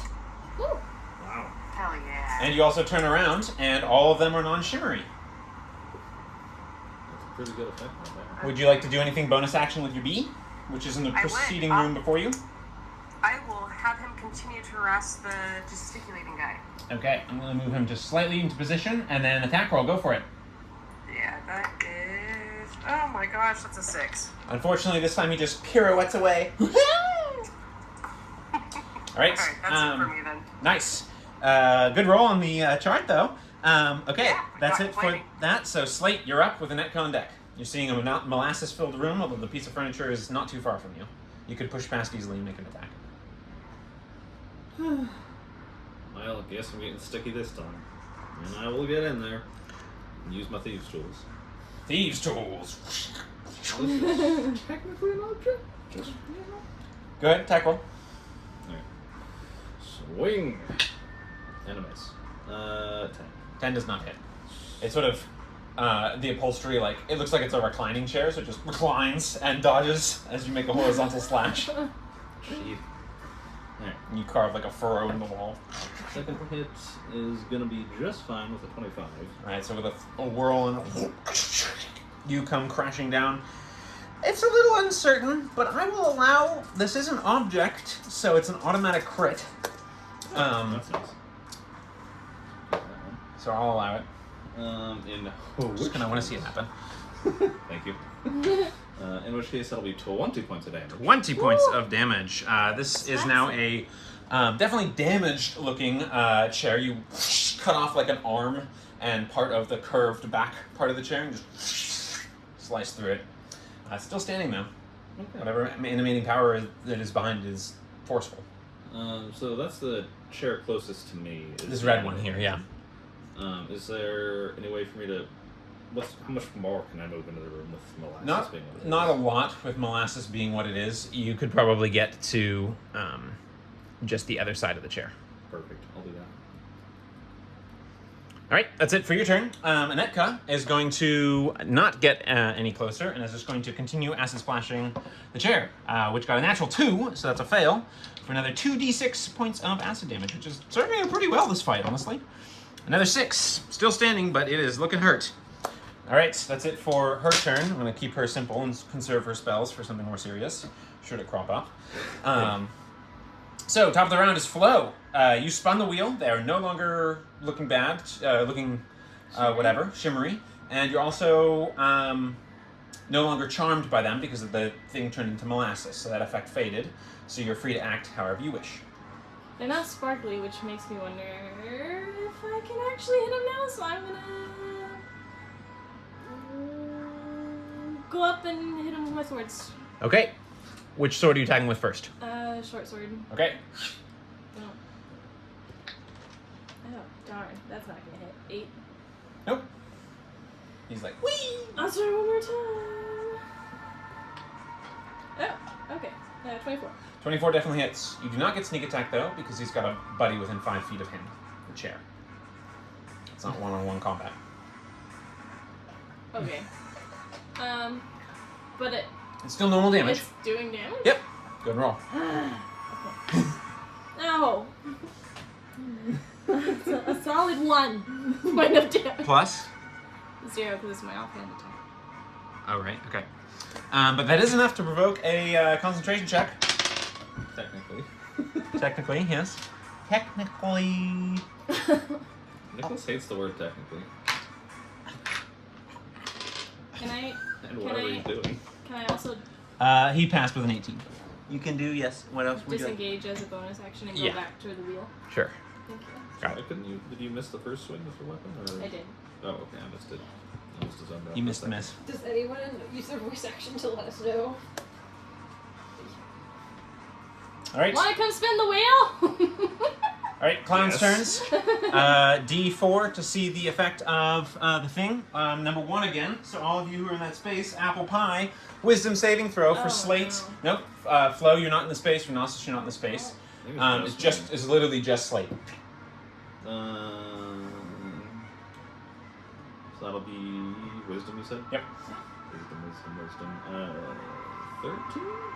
13 is a fail. So you're just like apple pie. You are charmed. Yeah. Okay, that's it for that effect. Now it's actually their turn. So this guy is going to step back and do some more vicious mockering on Flo. So go ahead and make a wisdom saving throw there, Flo. Nope. 7. 7? Okay. Alrighty. You take 4 points of psychic damage and have disadvantage on your next attack roll. That goes on Flo. Fleur. Alright, the other guy is going to, who's not concentrating on anything, he's going to look that way, and he's going to cast Bane on Slate, on Anetka, and on Tennille. So those 3 of you need to go ahead and make, let me save his Bane, Charisma. That made me hit my step goal by doing this. My watch just started buzzing at me. Did you hit your what? I was doing this with my dice, and my watch was like, "You hit your step goal." Oh. That's so. Oh, I will actually pass this, maybe, possibly. Tennille, how'd you do? 21. That is definitely a Heck pass. yeah. Slate, 22. that's a pass. Heck yeah! And Anetka, I didn't roll for. She passes! Woo! Yay, no bad. Natural 13 plus, she's got modifiers. She's a wizard. It's a charisma. Oh, charisma. She's minus Oh, charisma. she does fail then. Never mind. She's Baned. I think hers is only -1. Doesn't she but- get bonuses to saving throws because she's a wizard to charisma? I thought it Maybe was it's 13. intelligence and wisdom. I don't remember, frankly. I think it's intelligence and wisdom. I get confused with my. She's Baned. We'll just say she I think, She's bad. yeah, she's Baned. She's big. All right, that's it for that guy's turn. So they're going to command the furniture. This is going to command the furniture to attack Slatey Boy, and this one is going to command the furniture to move up and attack Flo. So against Slatey Boy, 16 to hit. No. All right, Actually, against, no, it does. It does hit. does hit. You're two-handing, right? Yep. That's 13 points of force damage as it kicks your shin very hard. I'm going to use my reaction Alright. to stone skin that. Okay, and against Flo, natural 5 for an 11. So you just sort of like, ha! No! So, since I took damage, does that mean I'm no longer charmed? That's usually how charm works, yeah? Let me read the charm specific effect.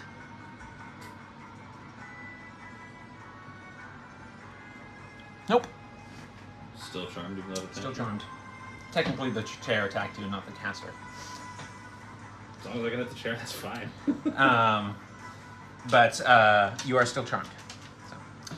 Okay, that's it for the clown's turn plus furniture. So Tennille is up with Nostos on deck. Well, it's gonna fail me again, but You can do it. The You never same know. can do it. You had- Oh, and that's a 20 total. So That that's hits. Going to roll damage. D8. Feeling great. That's going to be that's 9 force damage. 9 points of force damage. All right, it is still standing, but not for long. All right. All Well, right. So. I am stuck in this chair. Just like die, damn you! I'm A gonna lot of save hit points. it. Go for it. Wave it with my rapier. It's a 14 to hit. 14 does not hit actually. So it sort of blocks the strike. All right. It's a very acrobatic chair. It's like dancing and floating in the air as it goes. All right. That's it for Tennille. Renostos, you are up. Okay, I'm going to. Is there a clown that's not directly next to me? Both clowns are not directly next to you. Neither of them are, but there is a chair within yours and Flo's threat radius. I'll target the clown that is still gesticulating, and use a firebolt. Okay, attack roll with disadvantage. That is a 20 total at 20. disadvantage. Very nice roll. That definitely hits. 2d10 plus your modifier. Here comes the pain. That is 13 plus. That is 13 plus 4, so 17. 17 points of damage. This is the guy who took one before. And he actually fails his concentration check, so the molasses, actually it would be the pie smell, charm, also goes away. And all evidence of the stickiness or whatever is all gone as well, so it's just gone. He's kind of almost comically over the top bemused by being blasted with flame. All right, so that's it for your action. Would you like to bonus action? Yep, I'll have B-Boy attack. Okay, that same guy. Yep. Attack roll. Goodness, 8. He will not be able to go. Unfortunately, no. All right, Slate, you're up. Freed from your charm. I am free from charm. Okay. Netcon deck. Flow to follow. Well, I'm currently within range of a chair that just walloped me, so Yep. I'm gonna wallop back. Go for it. Wallop, wallop, wallop. You keep track of your counters, by the way? Yes. Okay. Actually, thank you for saying that because I had missed the last one. So You hit last 6. turn. 6 counters, all right. Yeah. I don't really know what I'm gonna do with that this year, but maybe go boom. We'll see. That's gonna mess with a natural 6. Nope. Okay. So I'll swing again. All right. I think that still misses. 14 total. 14 does not hit. Dang. You plow into the floor as it... But unfortunately, no success with the thieves' tools. This door is hard to unlock. So it seems. Okay, well... I've already attacked, so no weapon swapping. Nope. Can I move closer to the wall while staying within the threat range? You're right against the wall. Okay. It's only 10 feet, really. But yeah, you're good. People can get past. Okay. That's But good thinking. All right, Anetka is up. She is tired of this chair, as is everyone else. So she's going to acid splash it. It actually passed its dex save this time with a 19. And the acid sears a bigger gouge next to the Axe of Thieves' Tools effect. So that's it for her turn. Flo, you're up, top of the round, with clowns then to Neil to follow. Go ahead, Flo. Okay. Take it away. I'm gonna. You have disadvantage with your next attack. Mock. Oh. Viciously. That's right. Attack twice. Easy. Yeah. I'll go for the clown down thing. This guy? Yeah.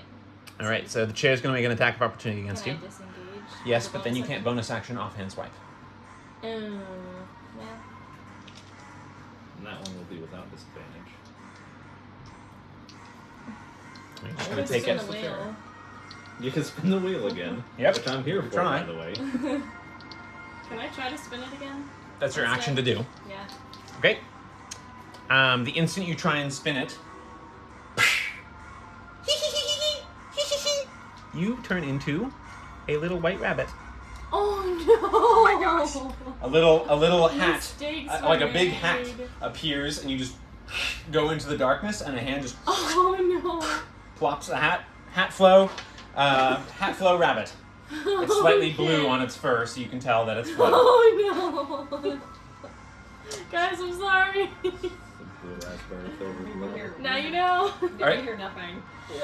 That's it for Flo's turn. So Clown's turn. They're just like. All right, so this guy is going to run up to the room and go ahead and zapping grasp gloves with advantage on Slate here. 'Cause you're wearing metal armor. No. You're not wearing metal armor? I'm wearing hide. I stand corrected. He would know that though, so he might not do the same thing. Instead, he's going to cast Tasha's Hideous Laughter on you. You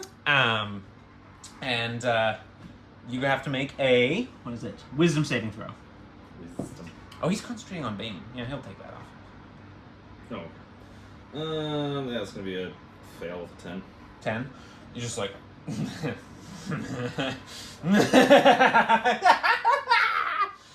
You fall prone on the floor, incapacitated with laughter. It's a funny room. That's a funny room, yes. No longer bait. Okay, that's it for his turn. This guy's turn is going to go up, and what is he going to do? He's going to viciously mock Renostus, make a wisdom saving throw. And the furniture's going to go. Is Renostus still resistant to all damage? Oh, yeah, the next minute. That's a 15 for wisdom saving throw. That is actually a pass. The furniture's going to make an attack against you. Natural 20. So that's definitely going to hit, but good thing you're resistant to all damage right now. So you're going to take 16 plus 3, 19, which would be halved down to 9 points of force damage. So thank goodness for the extra protection, hey? Yeah. And then... Renossus is looking a little beat up. yeah. Other chair is going to try and beat up Tennille. Natural 2. That's a fail.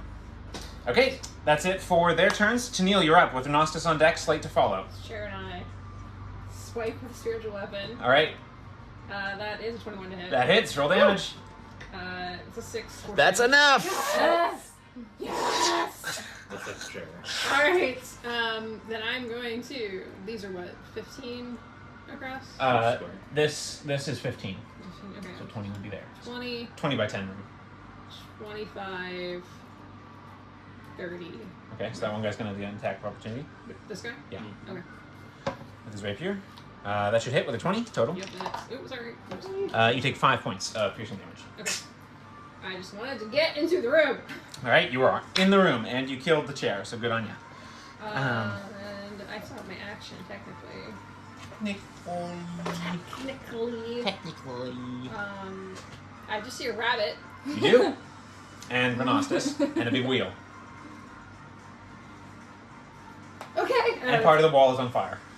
Alright, that's I don't have any movement and I can't target anybody with spells, so. At this stage, actually, the second part of the wall is on fire now. So another patch, like 10-foot patch of the wall is now fiery.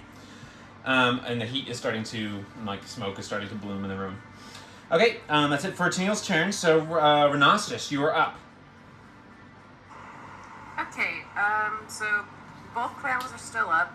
I'm gonna hit the one that I hit last turn with another firebolt. Okay, you still got a chair within 5 feet of you, so you're at disadvantage. Okay.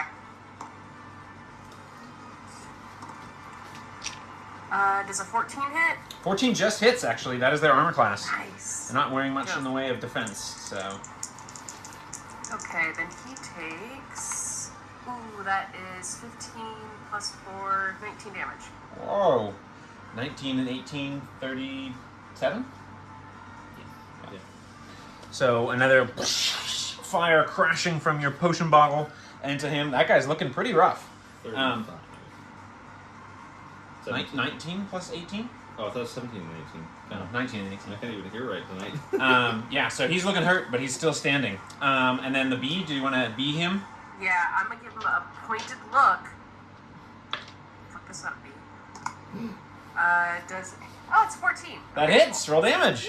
D4 plus proficiency plus whatever the modifier is, I think. I can't remember how it goes. Yes. Oh boy, that is a 1 plus... Sorry, Okay. 3? So a 4? Okay. Unfortunately, not enough to do him in, but it does... Like, you got him in the shoulder. So... Alright, that's it for your turn. But good, very successful in the damage department. Alright, Slate, you are incapacitated with laughter. I'm just trying to see if you can test out of it at the end of your turn. I can, You can? Yep. I have the spell open. Yeah, okay. So go ahead and roll Wisdom save. End of turn, wisdom save. Fail. Alright. 8. Yeah, you are still laughing. Alright, Netka is up. Seeing this situation with the clown and stuff, she sees them shimmery, and did anyone convey that they actually can't be hurt yet? I did.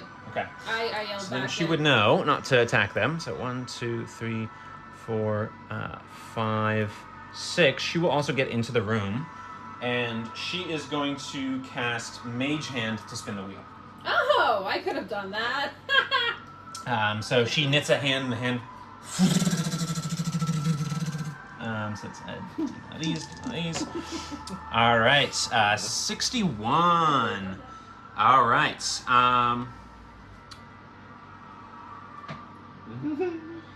Okay. So she's like, I hit the wheel! Like she's shouting every time, like she has to shout when she's speaking. So she has to shout when she speaks, and she also has to max cast all of her spells. That's hilarious. Oh no! All right, so that's it for Just cast cantrips, not a problem. That's it for Anetka. Although she doesn't know this until she casts her first spell. So that's it for Anetka. So next is going to be Slate. I went in my Sorry, no. That's Flo. Top of the round, Flo. Thank you. So Flo, you are a rabbit. So you can move and control your rabbit self. Can I try to go up to the wheel and like paw at it? Like if you touch the like rim of the wheel to just like Yep. like spin You it. do it, and you just become a rabbit again. You just reset it. Yeah. You get the sense that repeat spins automatically rabbify you. Speaking Also, it feels very hot Um, in this room Can because I- 10 do I feet of feel the like wall I is on can- fire. do I feel like I could cast anything on this one? A rabbit cannot cast magic. Can I move as far as I can away from the fire? Yes. Rabbit Flo is gonna move over here. Hey, friends. Oh, jeez. You gonna get bopped. You Yeah. wrinkle your nose and sort of do that nose cleaning effect. But yeah, you're just sort of hopping around. That's it for Flo's turn. So Clown's turns. One guy is still concentrating on that, but he is going to go ahead and stab Anetka. That is going to be a 16 to hit, which I believe does hit Anetka. And she's going to take 10 points of piercing damage from a rapier to the side. That's nice.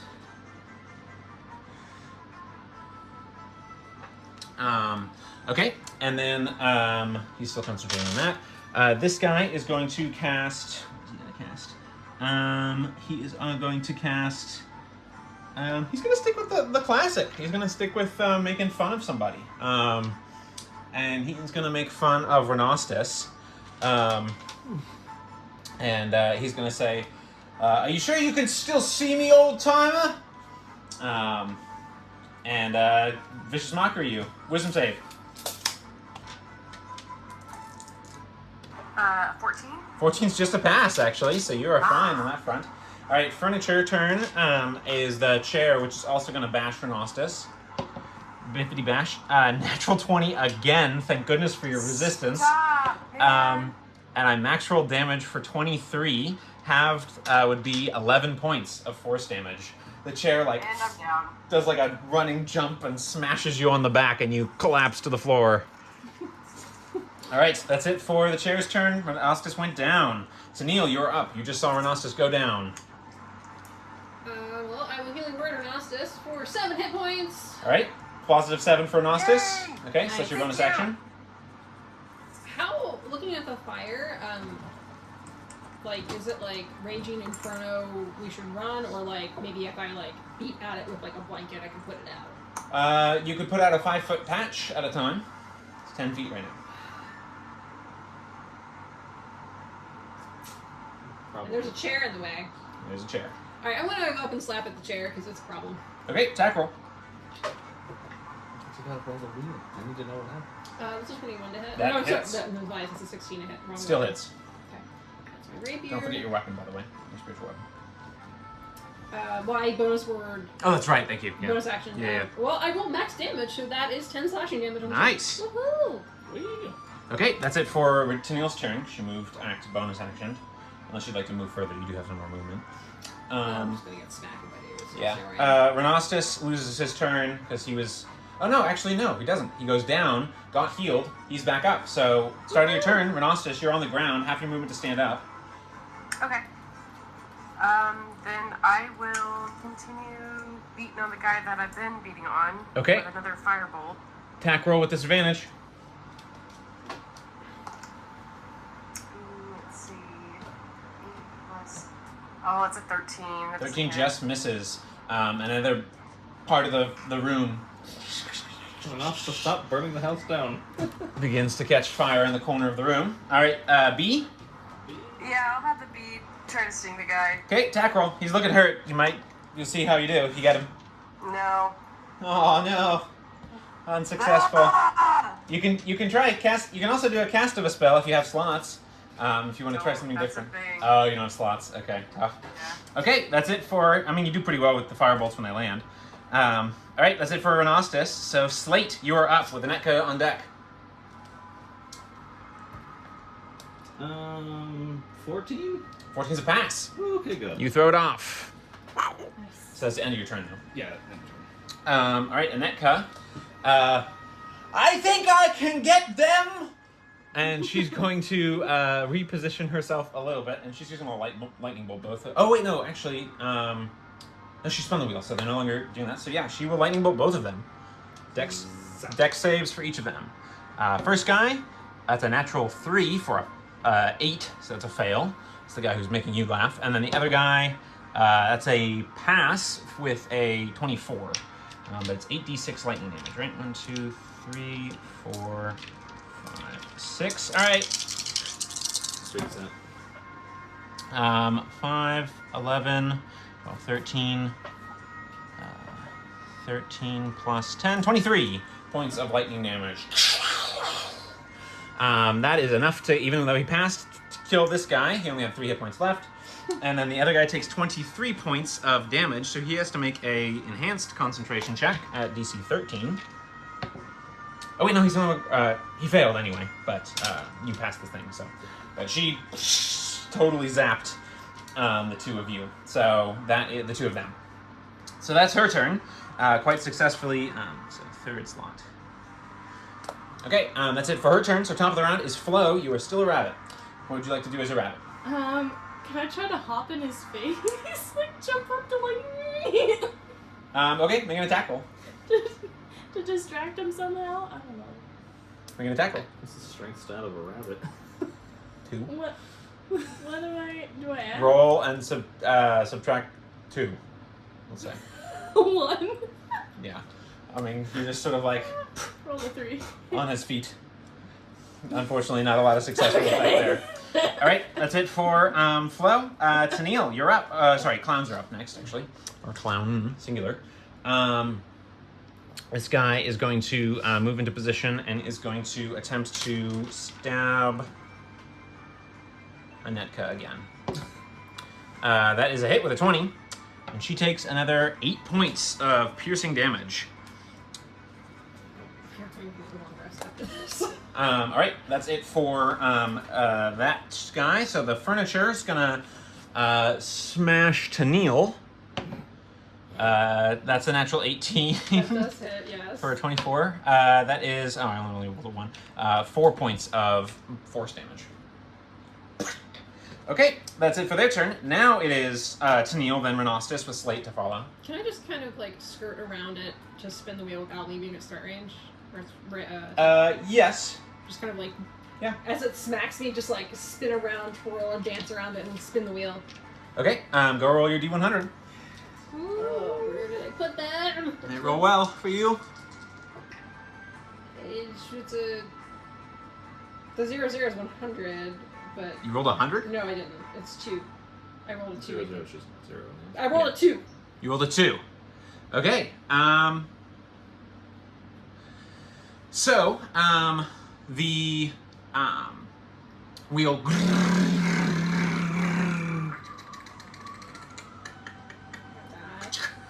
and it shows like a picture of a broken mirror, and you see from the picture. Go and roll a further D4 for me, please. A D4? Oh no. 3. 3. Sticking to the ceiling are 3 glowing shards of mirror glass that look surprisingly familiar. Wait, Similar to the shards that you saw in the we can make up there.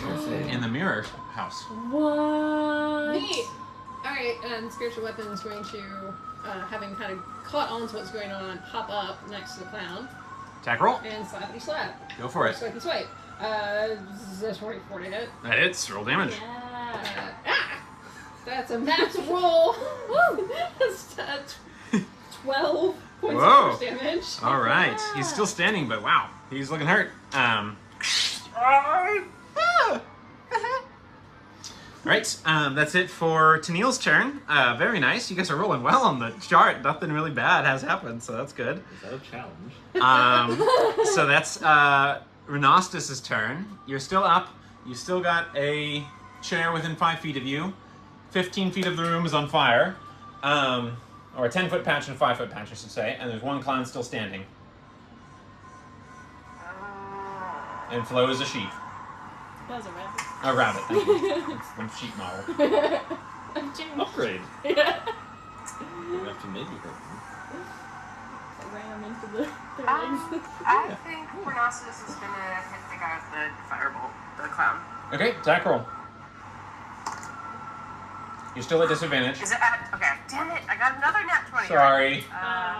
That's okay. That's 11. That Oh does my not gosh, hit. I need to stop. Yeah, I'm gonna say at this point it doesn't quite catch fire on anything, but does sort of just fizzle Thank you. out. The bee is within 5 feet of him and can attack if you want. Yep. He will. Go bee. That. Oh yay! That's a 16. That hits. Roll damage. D4 plus your modifier. That is 5 damage. 5 damage. He is looking like he is on his last jingly clown limb. Please. All right. That's it for Renostus. So Slate, you are up with Netcon on deck. Okay. Well, how far am I from the wheel, would you say? If you do nothing else on your turn, I'll allow you to just roll it if you want. Get there and roll it. Okay. Since it comes back on a short rest, I'm going to activate my tattoo. All right. And get an extra 5 feet of movement. Okay, so his tattoo glows ambiently, and you see a sort of flickering shimmer of like almost like a heat wave effect coming off his weapon and shimmering around his forehead and the tattoo area, which is now gleaming in like a depiction of a blade. Right, so you get your extra movement, and we'll put you a magic effect for your tattoo. Okay, so what are you doing? You gonna go up there and spin? Yeah. Right. Since I have enhanced acrobatics, I want to be leaping over people. Yeah, so you leap over, spin. The time. I'll just say you spin and then step to the side. I will say one guy gets an attack of opportunity against you. Yeah, I'm definitely. So roll a d100. The clown's gonna attack you with his rapier. That's gonna hit with a 19. It does, yeah. So you're gonna take 10 points of piercing. Trouble. Oh, I rolled 2d100s. That was a mistake. Roll in d10. Or just roll it all over again. D10 Yeah. plus another, plus just a d100. Yep, I didn't realize that I grabbed my. It actually matters this time. Yeah, 85. 85. Okay. So yours lands on a picture of multiple people, and 3 slates bloom out into your position. You cast mirror image on yourself. Neat. Nice. You guys have only rolled good Cool. stuff so far, so Wow. nice job. Wow. So that's that. Okay, that's it for Slate's turn. Anetka, she already rolled on the table. She's going to just acid splash the guy right in front of her. Dex save for him. He's going to pass. He's actually quite dexterous, although she wouldn't have known that, so that's a 19 pass. I think you can bonus action command a mage hand on once it's out. Maybe I I didn't don't know know you could something. cast it and do something but on the same turn. Oh, well. You can't. You're not supposed to, but I wanted her to roll the thing, so. I think you can. Like, To make up for it, we'll say she can't this turn. I think you can in future, though. So we'll just do that for now. Okay, that's it for Netcalf. Top of the round. Flo, you're still a rabbit. What would you like to do as a rabbit?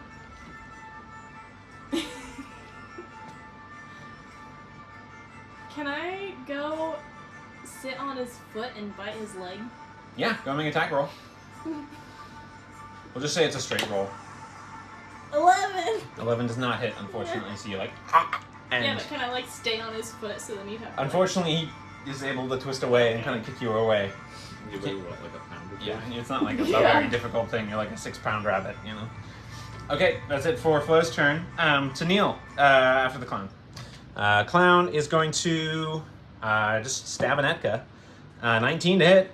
Neka's getting stabbed for 3 plus 2, 5 points of damage. Neka's looking hurt. Okay. So that's it for that. Furniture is gonna mollywop against Slate. 16. Yeah, it hits. 5 points of force damage. Okay, that's it for their turns. So now it is Tennille with Rhinoceros on deck, Slate to follow. Well, spiritual weapons, gonna swipe. Throw my dice around. This is 16 to hit. That does hit. Woohoo! Oh, the dice around. 9 force damage. 9 is enough to kill him. Woo! And then And then it just sort of like the head dismembers, the body does like dissolves, the clothes fall to the floor, and it's just a head in a jester's cap that just squelches to the floor. oh. And you see it go. No. Impressive without lungs. Well, I'm gonna ignore that. I'm sure the chair is gonna attack me, but I'm Yes, gonna try to put out some of the fire. Okay. Chair misses with an at 2. Yeah, I'll say with an action you can put out 5-foot patch of the fire. So. Okay. So I guess I'm like overthrown this wall. And that is it for my turn. Okay, that is it for your turn. Very good turn. Taking guys down. Renostus, you're up. Now it's just the chair. I am going to also spend my turn putting out fire if there's any next to me. Yeah, I'll say you can do it without attack of opportunity. So you do that without a problem. And I'll have my bee attack the chair. Okay, attack roll B, go. How about a 15? 15 does not hit, actually. It's armor class 16. Okay. Strong. That's it for me then. Okay, that's it for Renostus. Slate, you're up. Okay, time to smack a chair. All right. You got to the wheel just in time for us to kill it. Yeah. But now there is mirror image. Oh. Did you roll? I should have rolled for mirror image for Slate.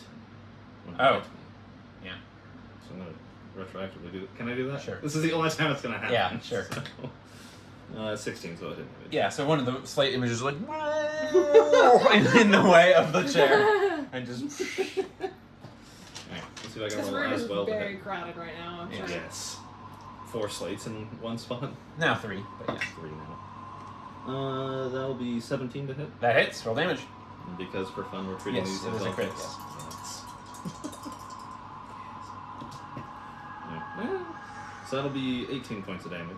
18 Ooh. points. Whoa. Oh, yeah. Okay. And that's 7. So stage 2. All right. So now your weapon begins to have like an ambient arc of like wavering energy around it. Okay. Attack roll. Will is watching fascinated. It's immune to psychic damage, so you're not going to add the damage, unfortunately. Sorry. Big rude. I'm sorry. Big It's a chair. rude. Still gonna hit though with 22. Okay. Roll damage. Since it's auto crit, this should do it. It was until you said that. Gun roll. Oh no, it's done so. 22 points of damage. Yeah. So you just like uppercut, and just a splintering of chair limbs go flying, and with the wheel also disappears, so you can't just keep rolling it to get better and better stuff. Do the 3 mirror shards stick? They did. Okay. And then the combat is done. So we will go ahead and take a break because that was a longer combat. And you guys did very well. Nice job. We figured it out. We just rolled terribly. Yeah, there were some challenging rolls, that's for sure. Took so long just to get there. Yeah. Also. I'll be back in just a minute. I don't have my wireless headset. Okay, back from break. The team has confronted the secret door clowns with the Wheel of Wild Magic.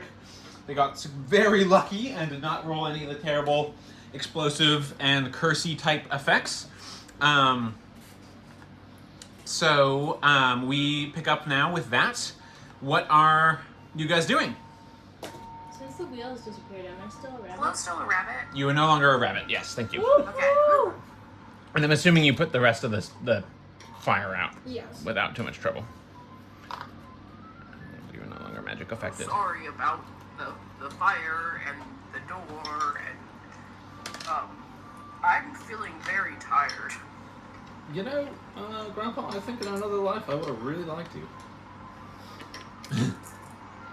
You don't like him now? I mean, I do, but like really like him. Opening doors, setting things on fire. Something right up. You know, if I was another person, I'm just saying. It's a little bit more adventurous than I would prefer. But did you see all the things in this room? The room we're in right now, or the other room? Well, in the room before, a few things are now in pieces, the clockwork marvels, thanks to missed slashing slices and damaged effects. So the arc koi, wind-up arc koi might need a little bit of help, so too might the one of the moths, the large moths. All that's left in this room now is a bunch of ruined upholstery, wood, 2 clown caps, each with just disembodied heads in them, and their gear, and stuff like that. Like the clothes and stuff fell free. Sort of like Obi-Wan disappearing in his robes, except the heads stayed squashily behind. The wheel disappeared. The 3 jagged shards are still stuck on the ceiling. So yeah. They're tiny. We can't quite reach them, but we should take those. It hasn't quite been a minute yet, so I'm just gonna just jump. Yeah, in a surprisingly acrobatic move, I sort of like, and he like floats and hovers in the air for a second. It's just like, and then lands. Impressive. Well, I thank see you. you. My tattoos don't do that. Well, I'm a little jealous. would I be able to see my own tattoos? Or would it just be like, huh, it's kind of like a weird glow around. You feel like a more awareness of your own physiology. Like you have a greater sense of active muscle control. Like you're actually actively microflexing each of the tendons in the right way, that kind of stuff. Yeah. And you definitely notice the like enhanced reach and awareness that you're getting, and you feel lighter on your feet. Well, cool. So, since I'm kind of the group pack mule, I'm going to just hold on to these things. It's probably a good idea. And it takes us to 6 of them. Wow, something pretty spiffy. I don't remember. I don't think last session I didn't get cast detect magic at all in this space. I don't think so. So you can ritual cast it. Yeah. Well. So, Grandpa, you're not looking great. None of us are looking. He's like slumped up against a wall. He's like taking a swig of something that is decidedly not tea. Okay. So none of us. And that has that 9 hit points. None of us are looking great. So I can spend some magic and help us feel a little bit better, but I would really like a little bit of a short rest, which means maybe not so much magic. But if I do that, then I'm pretty tapped if we're in another fight. Didn't we short rest after the... I have hit dice. You did. marked off. Yeah. So, I think I used all of mine, because I got speared, if memory serves. Yep. I kind of need more than just a short one. I think I'm all out of what I can do tonight. I mean, I can keep going and keep swinging, but... Well, I think that's about it. No matter what, we need a rest. well, I think, and I'm not sure yet because I've never done it, but I think I might be able to do something with his heads. That is a rather horrifying thing to say. Like what? I think we might be able to talk to it, but I would need to meditate for a little bit. I'm pretty sure I can talk to him too, but I don't You know. feel They would answer me back. Oh. I was like, okay, You know, bro. maybe we do take a nice rest. Yeah, I think we could just get a little bit of sleep here. Chloe's not a magic person. She doesn't know. Sleep wouldn't matter. Speaking of them, though, I'm gonna go investigate. Okay. Loot. Go ahead and make an investigation check. Anyone else want to participate? Yes, please. All right. Go ahead and roll an investigation as well.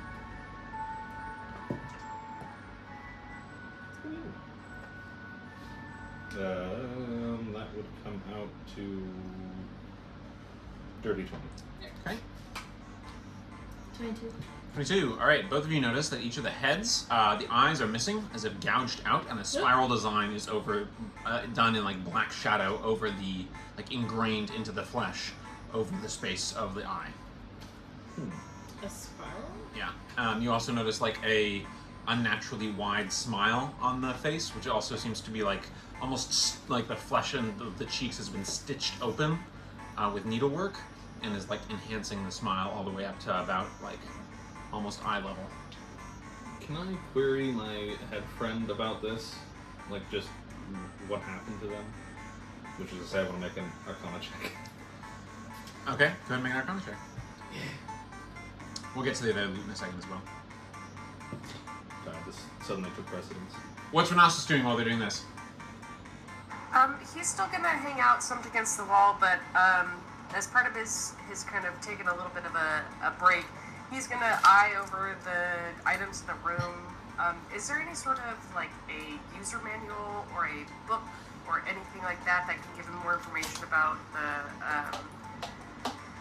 the little contraptions that are in the room adjacent? There is no user manual.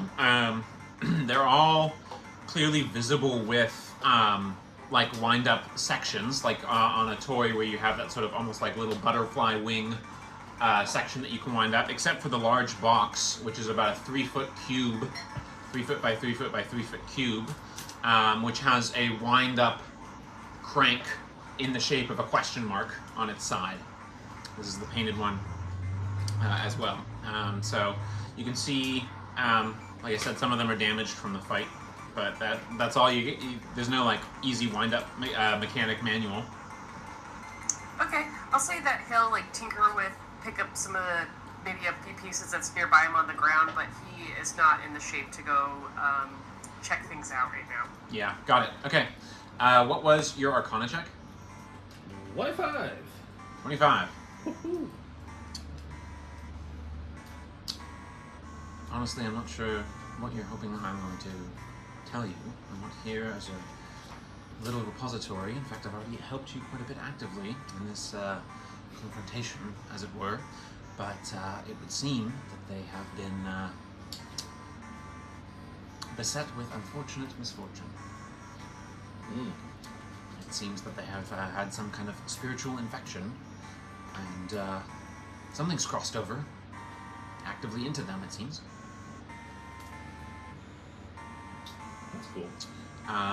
Your results for the looting, especially Flo, since you didn't get sidetracked by asking your head friends what's going on.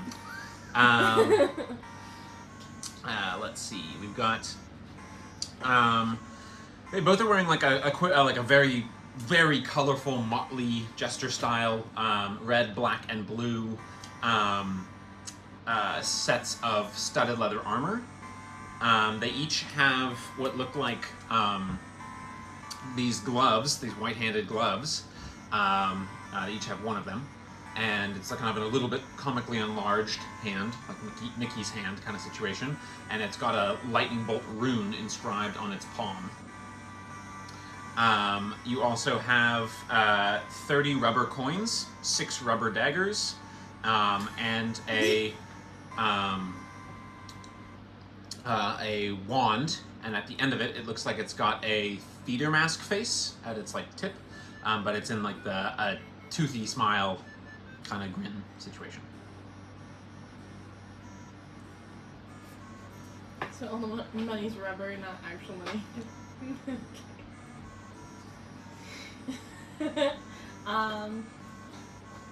But you get the sense, you might think of how you could maybe swindle someone with fake coins, for instance.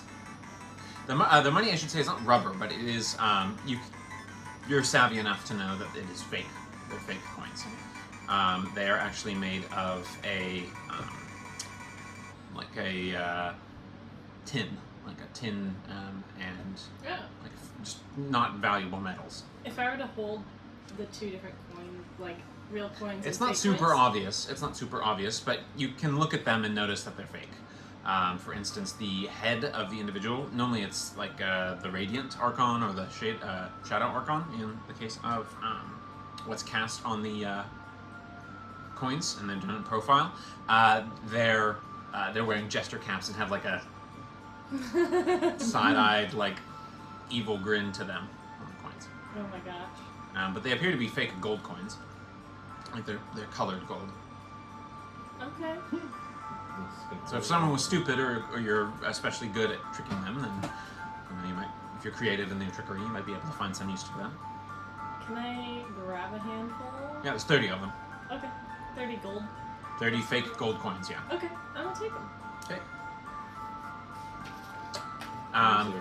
That covers all of your guys' loot between the two of you. Yeah. So, Tennille, what are you up to?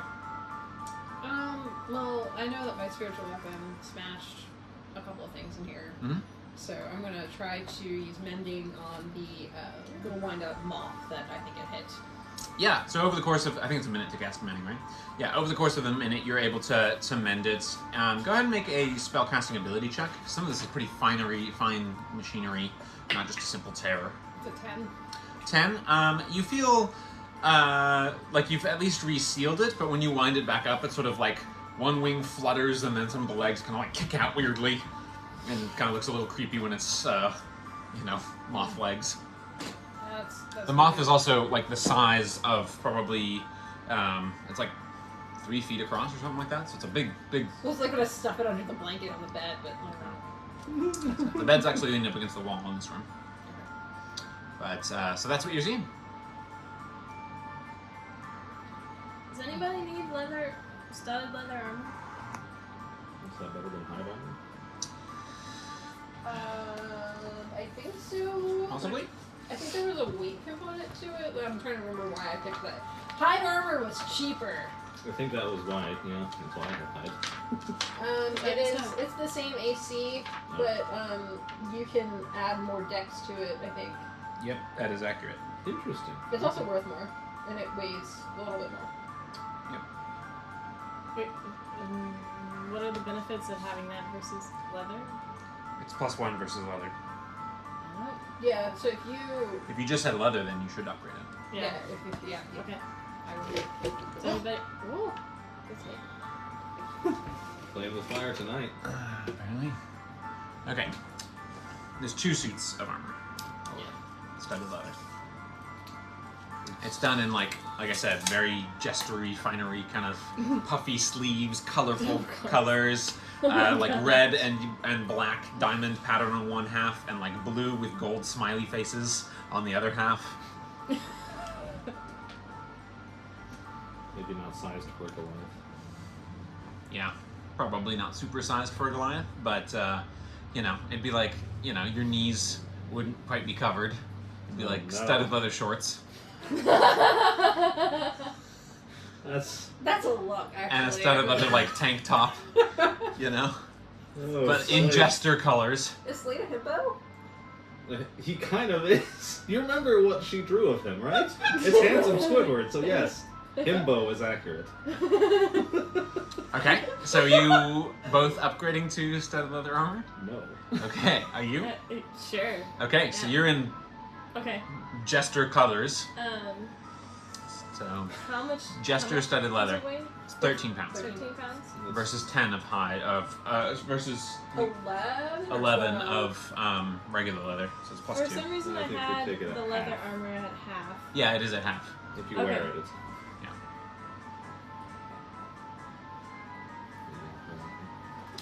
All right. So you're doing that. Are we taking a rest of some kind? Or are we pressing on with exploration?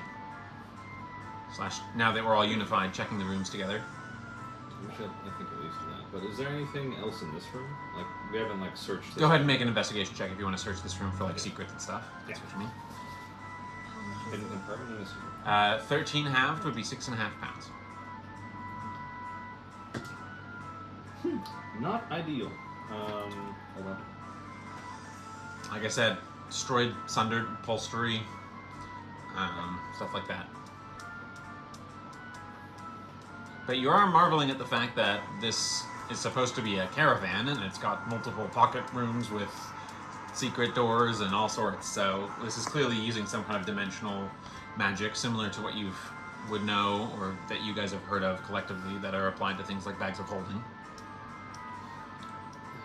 It actually reminds you of the puzzle box shop, because the whole puzzle box, that whole extra shop of the Kosakari refugees was a puzzle box. So it makes you think of that.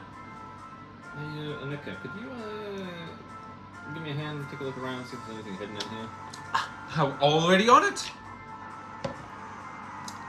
She got a natural 11. I think she's got +6 for intel. 6 or +7 actually. Yeah, she's 4 + 3. So she looks. Well, I know that I did a better searching job than you, but I still didn't find anything. There's the sense. That was it. That was it right there. So, unfortunately, no such success for her on that. Sorry. No, Does I don't anyone know. want to take a peek at that box with the question mark and the lever? I'll go look at it. Okay, you're looking at it in what capacity? It's a box. It's a box. So it's a box, 3-foot cube. It's painted on its sides with a sort of grand Vianthan red and crimson hair with white. And he looks like he's a storyteller, like in front of a fire. And his speech bubble is a question mark, and the handle, the crank, is a question mark as well. Turn the crank. Okay.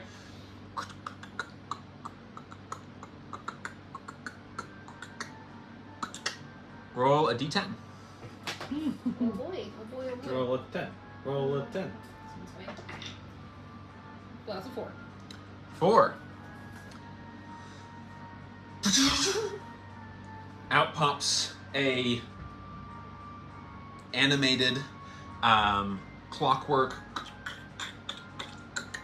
gesticulating storyteller who proceeds to tell a story long ago in ancient lands, long before the worlds crossed over and split apart. There was a man, but more than a man, a fairy being, the lord of the dance. Wherever he would go, his dancing would follow. One day, he crossed over into the fairy realm and stayed there, his cloven laughter and joyous frivolities spreading into the lands of the Fae, expressing and sharing the world of dance with them. It is said that he was caught, hunted by a religious organization that frowned on such frivolity, hung on a cross to die. There he was left on high. But the dancing is in you as it is in me, and the dance went on so happily. Now the Lord of Dance crosses over as a Fey reveled lord. Where he goes, dancing imprints are left. Crowns of flowers woven into patterns on the grass that in lucky spots where it might have been passed. And Slate, this rings a bell to you, and what you had stepped into that made you burst into dance. The Lord of the Dance is now known as one of the great fairy tricksters and revelers, blessing only those of particular talent, particular freedom of expression, and those who seek out his strange and wondrous, ever-shifting, changing, and woven layer of dancing grasses in the Feywild. So, and then it sort of Neat. retains. So, yeah. That's cool. Well, do we want to have a sleep, or go outside and have a sleep, or just take a short little nippy nap, as Grandpa calls them? Well, I do have this small little potion still, but if I don't want to be the only one holding us all up. I could use a bit of a rest myself. The rest could do us all good. Do you want to do it in here or outside? I'm not sure that we have. If we wanted to lure a long rest, we should probably go outside. But I'm not sure how much longer Bonnie James is going to put up with us around here. Let alone how much longer it takes us to make good on the deal for Lady Van Hild, the governess. We can do some more investigating before we take a nap. Not open any secret doors, right, Grandpa? He'll just... and take another sip out of his little bottle. Anetka's gonna go up and also wind the thing.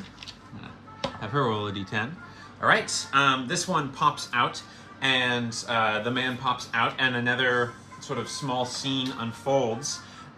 This time, it is a tale long. Long has she reigned in blood and fear, the Red Saber, pirate of legend, and the terror of red coin. Her curse, her blood-dipped coins, who she grants to those she gives favor.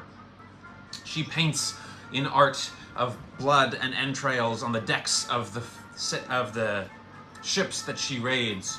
She is a terror of the Sunswell Sea and the Sunswell Isles, as of many different trade ports and even other pirates have met a very bloody end. Notable enemy of the Smiling Gentleman and of many other seafaring allies of the Shimmer Bay and Shining Coast. So it seems to be that this is like a storytelling box with different stories, and this one tells of the Red Saber. It's sort of a horror-esque legend. While Anika is doing that, even though it sounds like we want to take a rest, just in case we run into some trouble, I'm going to cast our Vitality. Okay. So I'm going to get my stuff ready. Lots of d6s. First round, Renastus gets 7 hit points. Plus 7 to Renastus, all right. Hey, Anika gets thank you. 5 hit points. Thank you.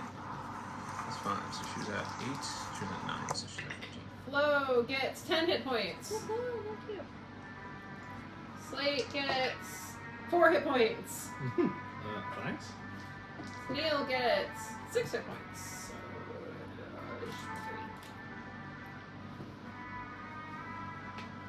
So, that works better. Sorry, I gotta keep track of all my markers. Alright. Gnosis gets 8 hit points. Yay! Flo gets. Do you need more healing? 9 hit points. Ooh. You keep getting the mad dig rolls. I'm good. I'm good now. Okay, Slate. Yeah. Actually, I'm gonna take this one Okay. because that brings me to full.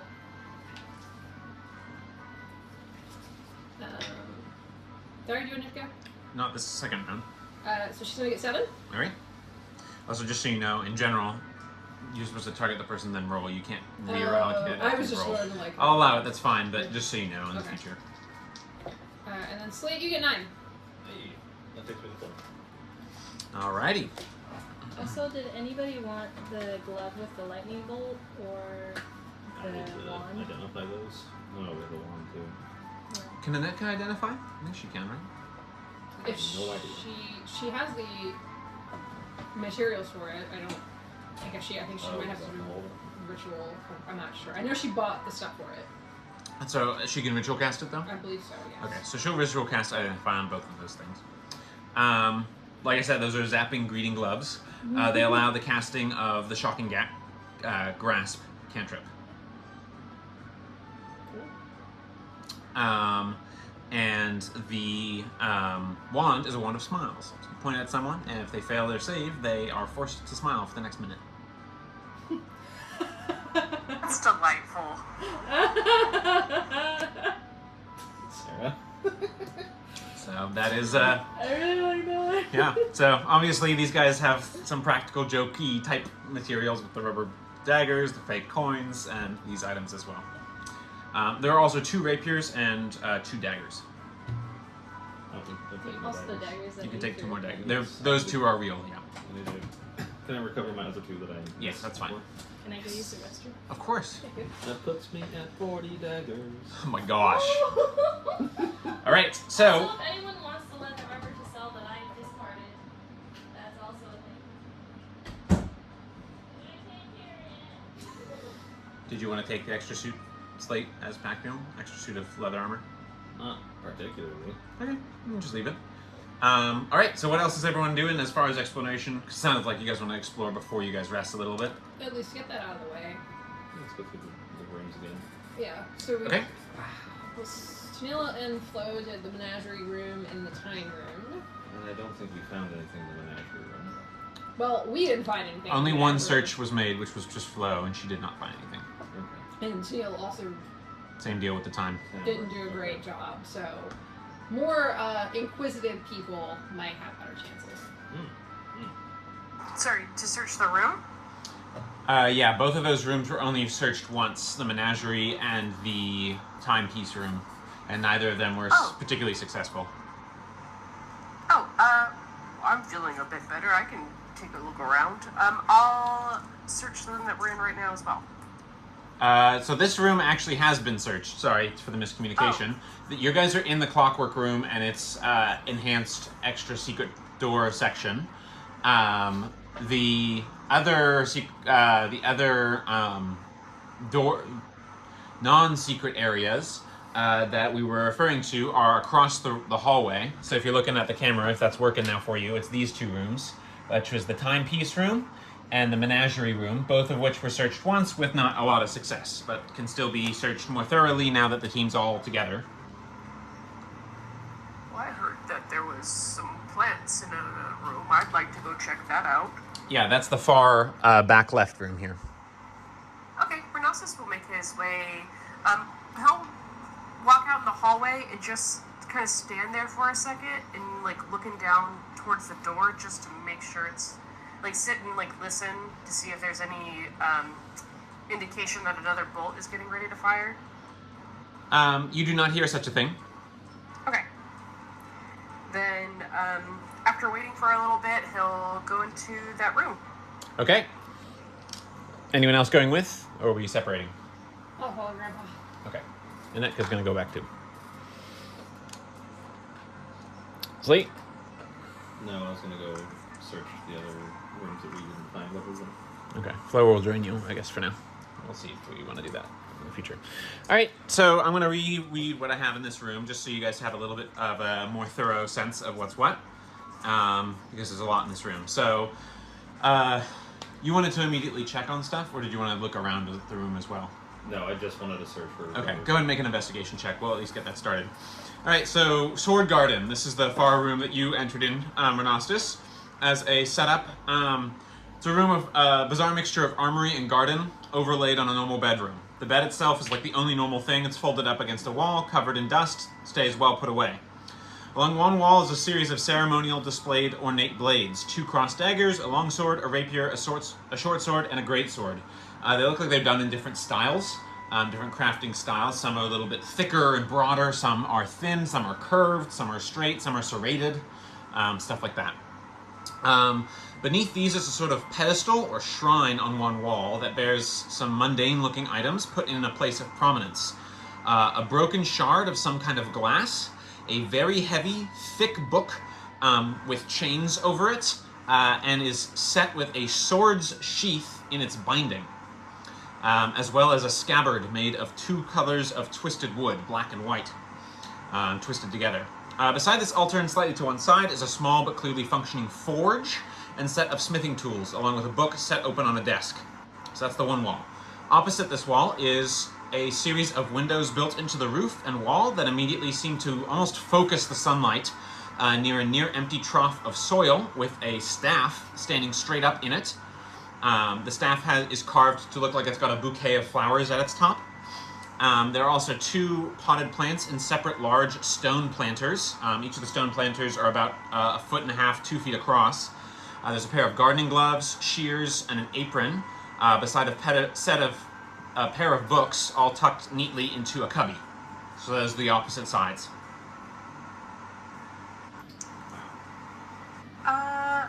Renasus is gonna head. He's clearly interested in the half of the room that is sunny and has the plants. Yep. You said there's 2 books? 2 books, yep. He's gonna look at those quickly and see if there's any sort of identification cards or anything that gives him a sense of Yeah, they're spine out, and they look like they're written in common, so you can read both the titles. One is what looks like is titled Organic Weaponry and the Orchard of Blades by Iriogra Nysalon. And the other one is Care of Rare Plants and Fungi by Daedalin Lartessa. What was your result? For now, Flo, unless you wanted to go Otherwise, just to recap, you and Slate decided to go further investigate the time room, while the other three went to the garden and sword room. Unless you wanted to go differently, Slate went in here. Okay. What'd you get on your roll? Nat 20. So Natural 20. 26. All right, so you obviously also notice, and your ride along is particularly fixed and says, at least they got something right. In relationship to some of the clocks in the room. You also find a secret door. This one laid into the back of the room here. Oh, I'm unsupervised. This is bad. Flo's there, I guess, but she's not that much more of a supervisor, to be honest. I'd say at this stage your tattoo is probably expired. Last minute, Yeah. But So. I will learn from Grandpa. I will listen. Okay, perception check. All right, those of you, while you're rolling that, those of you who are else in the other rooms, Flo, what are you doing in that room? Tennille, and Anetka, what are Felina, what are you doing in the sword garden-y room? While Renostus is reading the book titles. I just want to look at the shrine, the scabbard, and the piece of glass. Okay. Interesting to me. In what way are you looking at them? Like, what's the story here? Because I have that broken sword hilt that kind of like the blade looked like a purple crystal material, I believe. My broken illusion sword.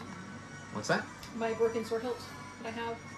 Yeah, it's a That has like purple. it's a purplish blue white milky glass-like steel. Okay, and does this glass look anything? It does. The shard looks a little bit more white, milky glass-like steel. It seems to refract with a multicolored series of lights, particularly in the sort of aurora borealis type range of colors. More purple, more blue, a little bit of green. The shard's about, I don't know, good 8-9 inches long. But it's jagged. Imagine like the first section of Aragorn's sword. Right. As it comes off the hilt, it's like about that, and it's like jagged, sharp on one end, and it kind of comes down, and so at its longest, it's about 9 inches. I'll take off my pack and kind of dig in, pull out my sword hilt, and kind of. Yeah, it looks like it matches.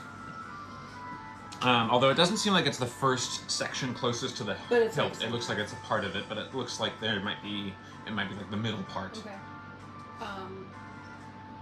Does the scabbard look like it might have belonged with those?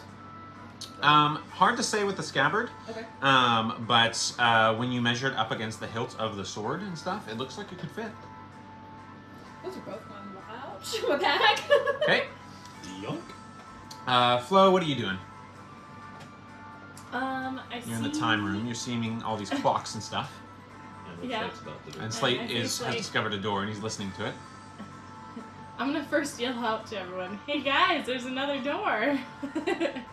Don't open it until we're all there! Learn from last time! What was your perception? 15. 15? You're hearing some like a bubbling sound. And like I will relay this information. all of a sudden, like a hissing sound all of a sudden. You're also, with a 15, you're also hearing some like clanking of glasses and stuff like that, like they're being moved around or set up and down. Little tinkling. It reminds you of Renostus when he's pulling out different bottles and like the glass clinking against each other. You're hearing that sound. God, it's a good thing I listened. I will relay that to the party through. I guess I'll just tell Flo and then have her tell her. I'll relay. Don't open it! Like I said, learn from Grandpa. Where did Cat go? I missed it. All right, so that's what's happening in the clock room. You guys are sort of readying with that. So Neil's oohing and gooing over the glass metal situation and the sword hilt. Let's get back to Renostus. What are you doing with the books? You notice there's 2 book titles: Organic Weaponry in the Orchard of Blades and Care of Rare Plants and Fungi. I'm gonna sigh and set the books down momentarily and go back into the hall next to the clock room. Okay. Yep. All right.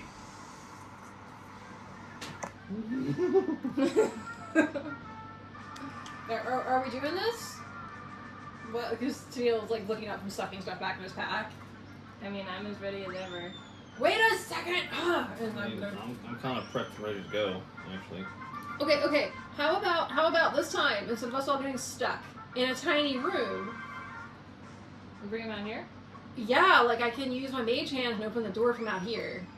And draw them out. Ooh. Though I keep forgetting I have that cantrip. Right. Alright. Anitka's gonna ready an action to do some acid splashing. I'm gonna give myself Vigilant Blessing before I do so. Okay. In there. Anyone else gonna ready an action? I'll ready my gun. Okay. Renastus? I'm gonna. Oh gosh. Yep. Could I ready? I can't ready my bee. I'll say if you're not doing anything else, yeah. That's it. I'm just gonna ready my bee to get in there and sting if he needs to. Got it. So I would like to, between a mixture of whispering and the message cantrip, let people know that I just kind of want to open the door, dash in, and do something, which doesn't work when we have allies around. Just get an immediate bit of something going. Okay. Okay, well the rest of us can stand here in the hallway. Yeah, I'll be Like ready. this with my gun. distance is probably safe. Well, after you move in the room, if there's any space to it at all. Okay, I mean, it's not like it's a huge range Yeah. anyway, but Like 10 or 15 feet if I recall. I believe so, yeah. And I will be upcasting it, such as it is. Yep. Let's use all sorts of tools today. That's so There you nice. go. Alright. You ready? If everyone's ready. So, gotta check if the door is locked. The door is not locked. Okay. Good. I count down 3, 2, 1, and go. Okay. So busting it open and running in. Busting it open and running in. This room extends a little bit opposite, the other direction. And features something kind of similar to what you guys saw in the patch poles. This looks like an alchemy section, alchemy working area. This is quite a bit larger, extends a little bit farther, and then these other spaces. The acrid smell of acids and ingredients fill the air. The space is lined with several cauldrons set into work tables beside pipettes, vials, and various alchemical substances. Several filled potion bottles sit to one side. Two individuals with dyed skin, half dyed down the center, is totally black, like black as in like charcoal, and the other one is totally pure white like paper. Or the other one is done in motley style with dyed pink hair, coming up with what looks like spiked or greased mohawks. So they've got pink mohawks and black and white skin. And they appear to be mixing different vials and stuff like that. One of them is like putting it up and blowing what look like bubbles, but they're fire rings that float around like bubbles. So they're working at their work tables. They seem to have paid no heed to your guys' interests.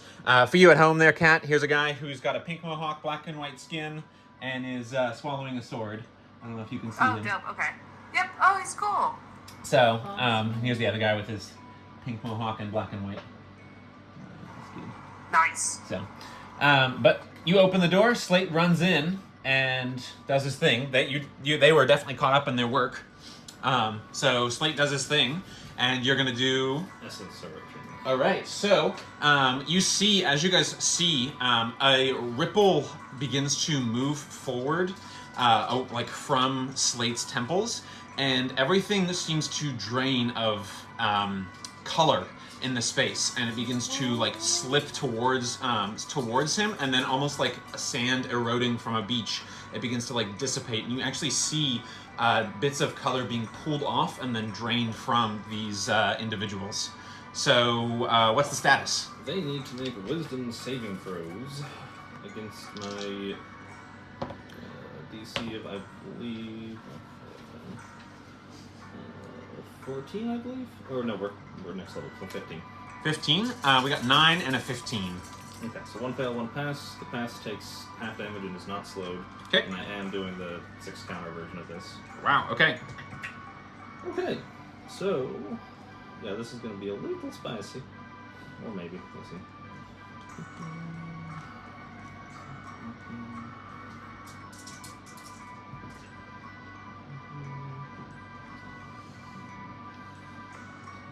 So it'll be 32 points of necrotic damage. Whoa! Half to the guy who passed, and the guy who failed has his movement speed reduced by 20 feet. Okay, so you guys are also seeing little pictures of what you learn and realize are memories being pulled out of the skulls of these creatures, of these individuals, and then being like sapped and drained and almost stretched like putty in like a shadowy fluid that just dissolves. They're like, all right, so that's what happens. The one guy especially takes it really badly, and they begin to turn. Each of you who held an action that's ranged, there's one guy in sight, the other guy you can't see. So there's one guy in sight, and he looks pretty hurt by what just happened. So we'll go in order of... let's get an initiative roll, and we'll go in that order as far as triggering the things as well. And I'll do the initiative. With a nat 1. Wow, you surprised him. Okay, 25 to 20. 20 to 15. 16. Okay, 15 to 10. 10 to 5. 7. 8. So Neil. Perpetual vigilance. Yeah, I gave myself advantage and rolled a 2 and a 6. Oh, Anetka got a natural 19 for a 20. I think she's got +1. Woo! All right, so we got 8 for Tennille, 7 for Flo. Renostis 1. for a total of 0. No, it's a total of 1. Okay, yeah. So they got a nat 1 as well, but they got a 3 total. So you'll be after them. But Anetka gets to go, and she's going to do her acid splash. So the guy's got to make a dex saving throw, which he does pass actually. So he just and the acid splatters against. This is like there's like a fume hood section on the table as well. So it looks like it's actually pretty well conditioned to handle acids, as are seen there. We're not yet in initiative order. Everyone's going through each of their things because you all held an action. So you're really ready for this combat. You can tell the difference here. Slate already went. So Tennille, were you holding an action? I was going to use Mage Hand to open the door. That's what you did. Okay. Well, no, Slate opened the door. We'll say you opened it and he was just ready to charge in. Okay. So Flo, you had your gun ready. Mhm. So you gonna fire? Yeah. Okay. I'll say. Let's see. How far are you away? Since this is a reaction, you can't get any closer, but you are within 30 feet, so it's just a normal shot. And I'll say you are surprising this guy, so you do get advantage on the shot. Oh. Yeah, when you surprise somebody, you get advantage. So, and you'll get sneak attack. And you see some runes light up with solar radiant light on the side of the barrel. So just, Oh. and then Cool. then fire. 25. 25 definitely hits. Go and roll with sneak attack damage. This guy's not long for this world. So it should be D8 for the gun, and then 2D6 for your sneak attack. Yep. Show him what you got. Okay. Oh, 2 6s! 3 6s if with the D8. Some spicy damage, 21. guys. All right, 21. So just straight through the back of the skull. Execution. And you just see a bullet like smash against the back part of the fume hood, and the guy just and slumps forward. He is dead. Wow. Before the combat even started, down a guy goes. See, this is how we should start combat. I'm gonna Yeah. switch to my 2 swords and make my Okay, way so, this so way. you're not actually doing your turn. You're just doing your Oh, held that's right. action. That's all that was. Then we'll get to initiative order. All right, Renostis, you were ready to sting with B, but now the guy is dead, and there's no one in sight for you. So unfortunately, yours is going to be lost. I'm sorry. All right, now it's top of the round. Anetka gets to go, so she is going to 1, 2, 3, 4, 5, 6 stand there, and going to acid splash this guy. Dex save on his part. That's a fail. 2d6 acid damage. 2. That's going to be 7 points of acid damage to him. Alrighty, that's it for her turn. So next up is Slate with Tennille on deck. Okay. I would like to move in so that I'm kind of like on my side of this person. And then I will use my thieves' tools and open them up. Open them up, yeah. Go ahead. Attack roll. Ugh, I'm gonna miss with a 10. 10 does not hit. Dusk's to one side. Wow, 3 and a 4, so 11. 11 does not hit. Dang. All right. Duck dodge. He escapes. All right, Tennille, you're up with Flo on deck. Is this the one who passed or succeeded? He succeeded. Passed or succeeded. Alright, so that's 15 Yes, thank you. You can get into the room. That's Okay. okay. That's probably that's where I think. That'll be your movement, so you'll kind of block the landing space. Alright, You gotta get in there, I gotta get in there. Told the dad on that guy. All right, wisdom save, right? Yep. What's your DC? 15. Now a 1. So that's going to be 2d12. Gonna take. That was not great. 8 necrotic damage. 8 necrotic damage. Alrighty. So I roll a 7 and a 1. So you roll the thing, toll the bell, and you see he's got like what looks like black tar and almost like pensieve-like materials, but with like little pieces of color runneling out of his forehead and dripping down the sides of his face from whatever Slate did. And you do that, and then they'd be like crack into his skin with silver light. Metal. I like her combo. All right. Now Flo, you're up. Okay. So remember, you can dash. Can rogues dash as a bonus action? They can, Yeah. right? Yeah. So you can dash as a bonus action. You can't dodge as a bonus action. That's the one you can do. Yeah. So you can bonus action dash to get into the room and right up to him and then stab him if you Yeah, want we to. do that. Okay. So you. It's all great with short sword. Okay. Go ahead. Attack roll. 14. 14 just hits. That's their armor class.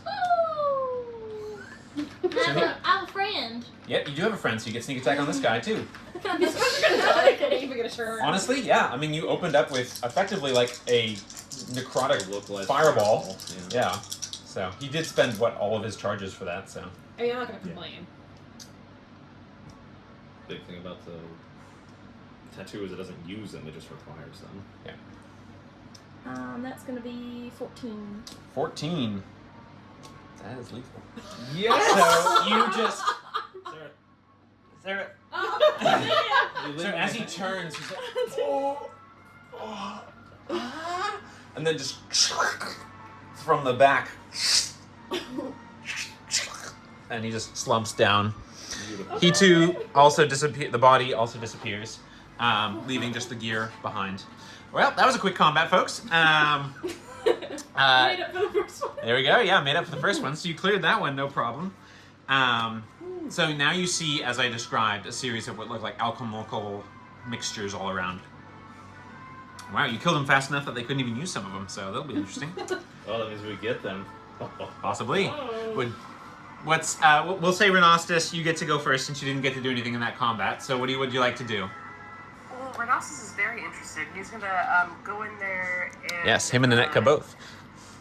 try to look at things that are on the shelf to see if there's anything that he recognizes. Sure, go ahead and make a. We'll just say it's an investigation. That's fine. I do have. Hold on, let me make sure if Didn't even get to say their cute rhyme. You wanna say I'll it? use Fearful Detect In Magic. memory of- Fearable. Okay, you're detecting magic. Okay, and you just instacast it, right? That's cool that you can do that. I forgot about that. Okay, so one of the clowns has a potion of what looked like bright orange, almost smoking liquid. That is triggering as magical. You're also seeing a vial in what looks like a little like classic perfume bottle that is registering as magical. You also see one that has a canister with like a twist cap of some kind. That is registering as magical, or its contents. There are also there's a single almost like a squeeze bottle, like it looks like it's made of cloth, and it's got like a little bit of wisp of smoke coming around its cork. That is registering as magical. And then there are a few what I would quantify as, or classify as, dormantly magical components that have some kind of magical trace to them. You see some what looks like powdered claw, some stuff that you're just recognizing. It looks like some kind of collected ooze. You also notice some magically infused dyes, which Anetka, you could be used maybe to be used in Anetka's stuff. Oh, like as I'm going through and registering these items as magical, I'll kind of pull them into a pile as if I'm like shopping. Yeah. This is interesting. Just so the rest of the party can see them too. Got it. Yeah, you're noticing what she's doing. All right. Anyone else want to loot and look around? You said you were. Okay. Go ahead and make an investigation check. I will help her. Are you looting the bodies? Oh, that was the first step, yeah. Okay. Yeah. Go ahead and roll with advantage, Flo. Tania, what are you doing while this is happening? Anetka's like, oh, I could use those dyes. Oh, and I could use this to make this kind of robe. Oh my gosh, Renostus, we're gonna have so much fun together making all these things. I can't wait.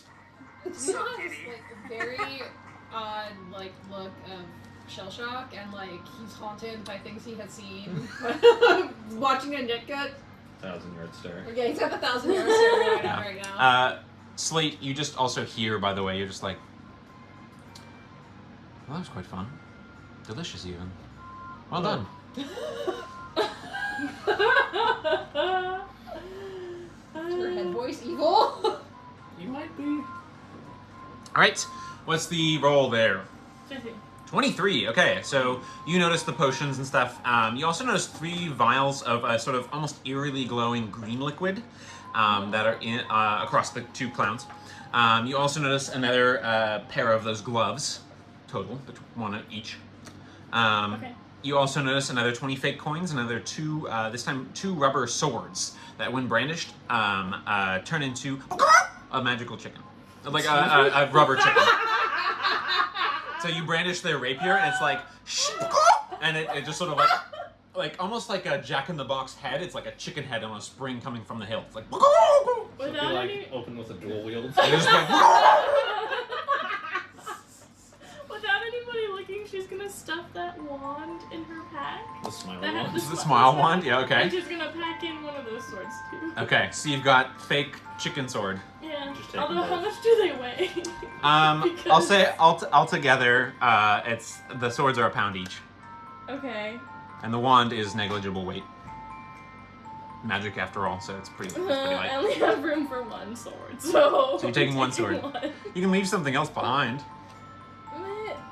There's nothing in here that's good. Alrighty. Okay. Renostus or Tennille, anyone else want to take a look at any other things in the room? Or identify some of the gear? Well, I will. Some of it you look could just around. identify via your knowledge, I would say. Yeah, exactly. See if there's any ingredients or things that are interesting that I recognize and I know what they are. Yeah, make a intelligence check. You need to pull up a document here, which is While they're all 17? 17. What do you want to do while Is he's... that straight intelligence? Yeah. Yeah, 17. Okay. What are you doing, Tennille? once Grandpa has that nice pile of stuff in the room, center of the room, I could pull up the Lord Brightstone and just start touching all of the stuff in the pile. Yeah, great idea. I'm glad you remembered. Okay, let me pull up... Oh, we should have tapped the spinning wheel. Oh, before it disappeared. I mean, we didn't know it was going to, but Yeah, there's no way you had you had no way of knowing that was the case. maybe also the question mark box that tells a story. Okay, the first thing that's interesting to you, by the way, Tennille, is that, Renostus, is that there seems to be a book of homemade alchemical recipes. That's catching your eye for sure. You wanted to do what again? Sorry, Tennille. Do the Lord Brightstone, all the stuff in Okay, the pile. so we've got Add the potion, potions that I found. the potion, the perfume, the canister, and the smoke all trigger it. So we've got... Actually, sorry, the potion would not, but the perfume and the smoke.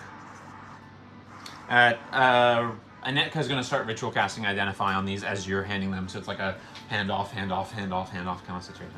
All right, what did you want to do? Sorry. The potions that we found in there, do we want to add to the pile? Yeah, they're not magical. They didn't register on the detect magic, Yeah. but you can add them to the pile if you want.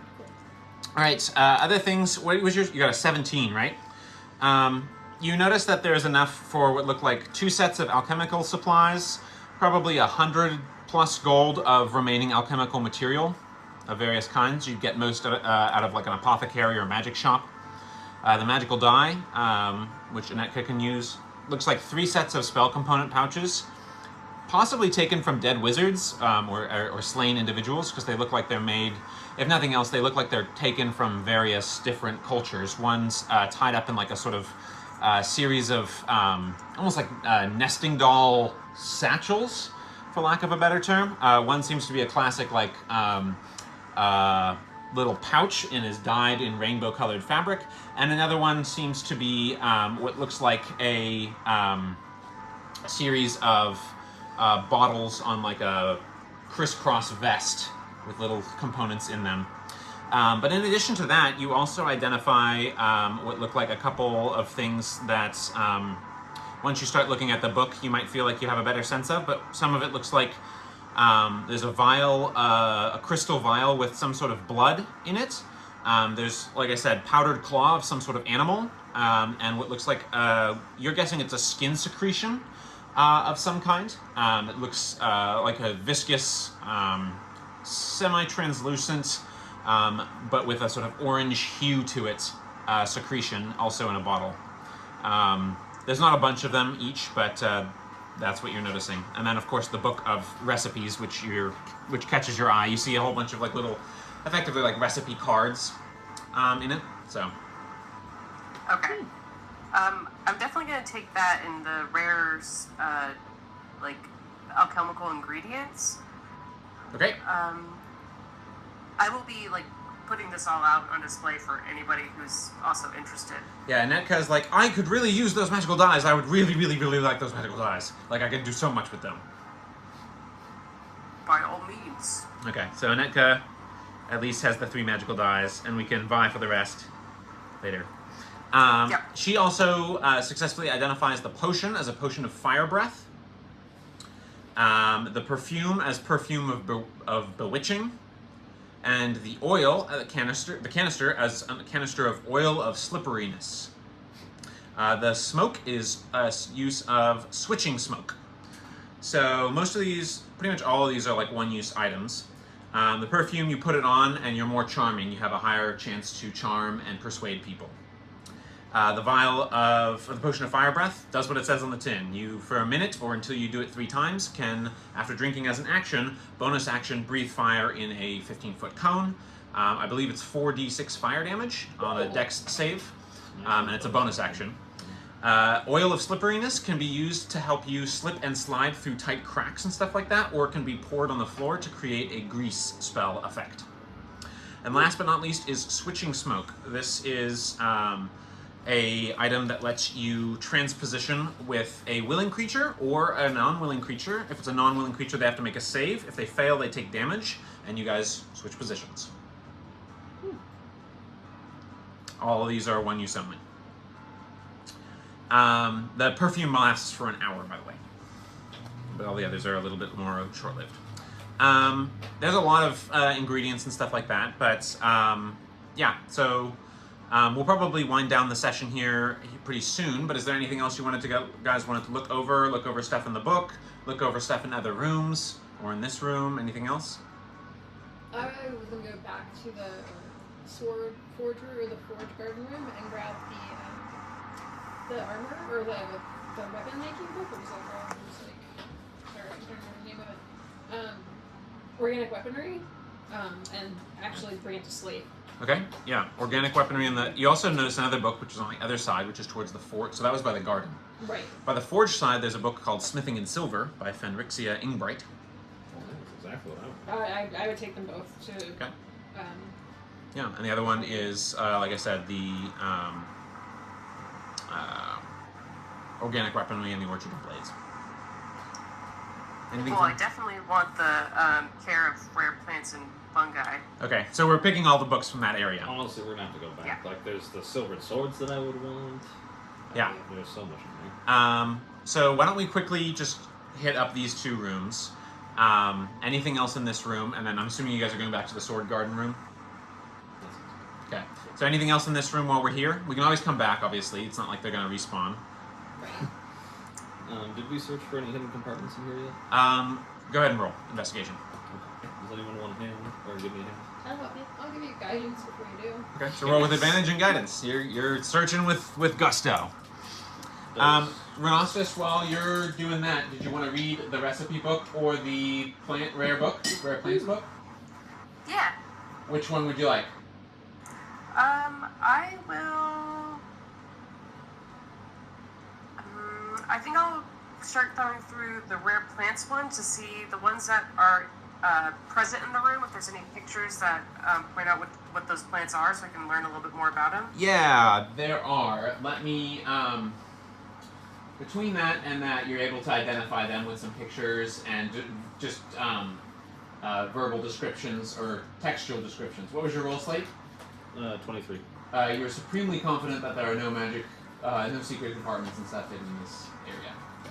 Okay, so really fast with the plants, I'm just going to identify them for you. There's a bunch of entries here. Let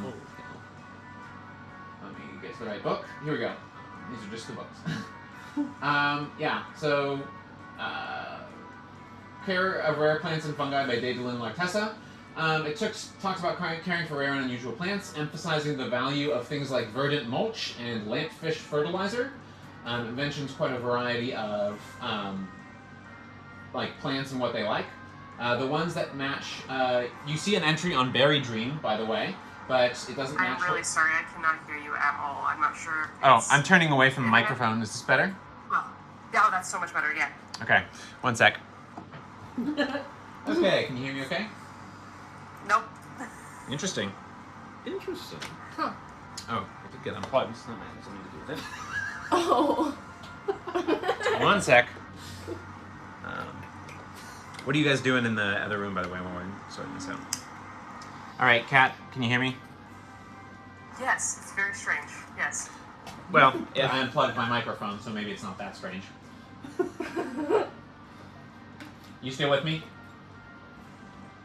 No. No. Okay. Try. We're just facing this way. It's so weird. I'm gonna That's so do a really quick thing here. I just need to share a document. So She can't hear you. yeah, she can't hear me. What are you guys doing in that room with sword, garden, and stuff? Aside from her identifying the plants. And to be clear, we searched all the stuff in here. Yeah. You're confident that. I mean, you'll probably want to go back at some point and whatever, but that's fine. I guess before, well, we don't have to go over it tonight because it's a book, but before I hand over that book to Slate, I might take a look at it and might decide to keep it. Which book? The organic weaponry book. Okay, I'm just gonna do a brief on both. All right, Kat, can you hear me?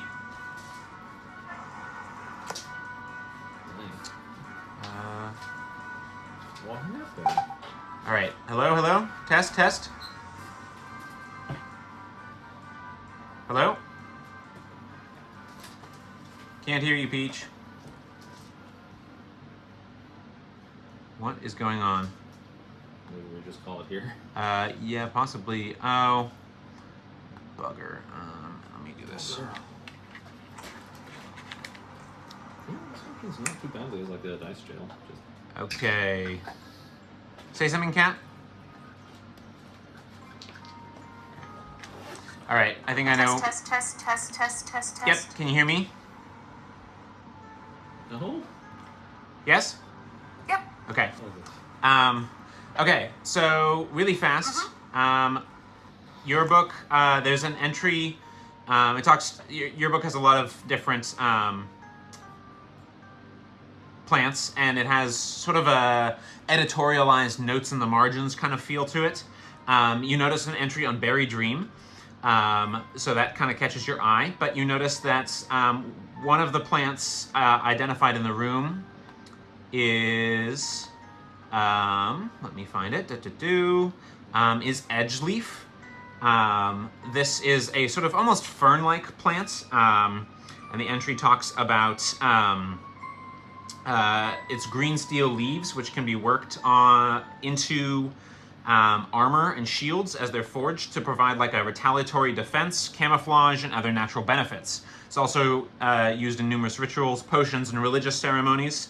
The author says, generous water and light alike, also likes metal filings from weaponry, put over its mulch, and rust is its anathema.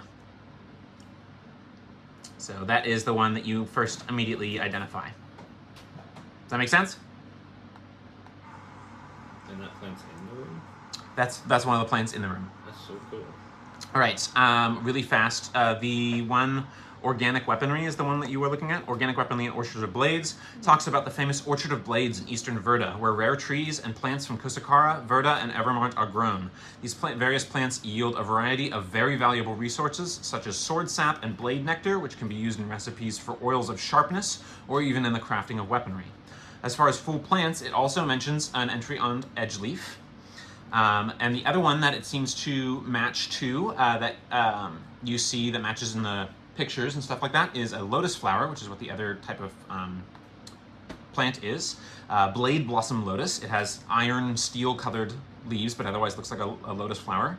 Originally from the Kosakari island of Doku, it grows valuable blade blossoms, which can be used in recipes like oils of sharpness, but can also be honed and thrown as a sort of dagger, often used by specialists that can sail them around corners and able to penetrate multiple targets. They prefer an active mist, as it's found on a native island of Doku, so it prefers like an active misting regularly. It also talks about, you see an entry on like a famous sword, something called sapio vine, bitterbarb cactus, sword branch willow. There's a couple other plants, but it seems like this is with a specialist there. Slate, did you say you were picking up the Book of the Sheath, or not? I don't think I ended up getting there, but if we're talking about slate and books, I would have wanted to take the timekeeping book in the time room. Okay. So you pick up that book as well. This is Turnings of Time by Eusebius Stonefingers. It talks about various time measuring techniques, the difference in accuracy between the more accurate, to the author's point of view, Chronos and Calendar and Clock Tower versus the Great Migration time, which seems to have a quite wide range in time, putting the years anywhere between, it's like a 300 some odd year difference of different options. Like some say it's 4,020, 4,329. Some say it's like 4,600. Some say it's 4,515. Like there's a mixed various dates and stuff like that. So he's sort of disdaining that, but talks about some more things. This is the basic cursory thing. I'll give you a more proper deal of what it is when we dive a little bit further in. Okay. Just for sake of getting through all the books that are in this room, there's also the Sword Smithing in Silver, which contains some how to make silver items and even make silver jewelry as well. Some skills around that. It's written by Ingbrights and the Fenrixia Ingbright. And the Ingbrights are one of the families, sort of one of the more noble families in Solnian history. They're a family of gold dragonborn. They specialize in, they're known for their skill with military strategy.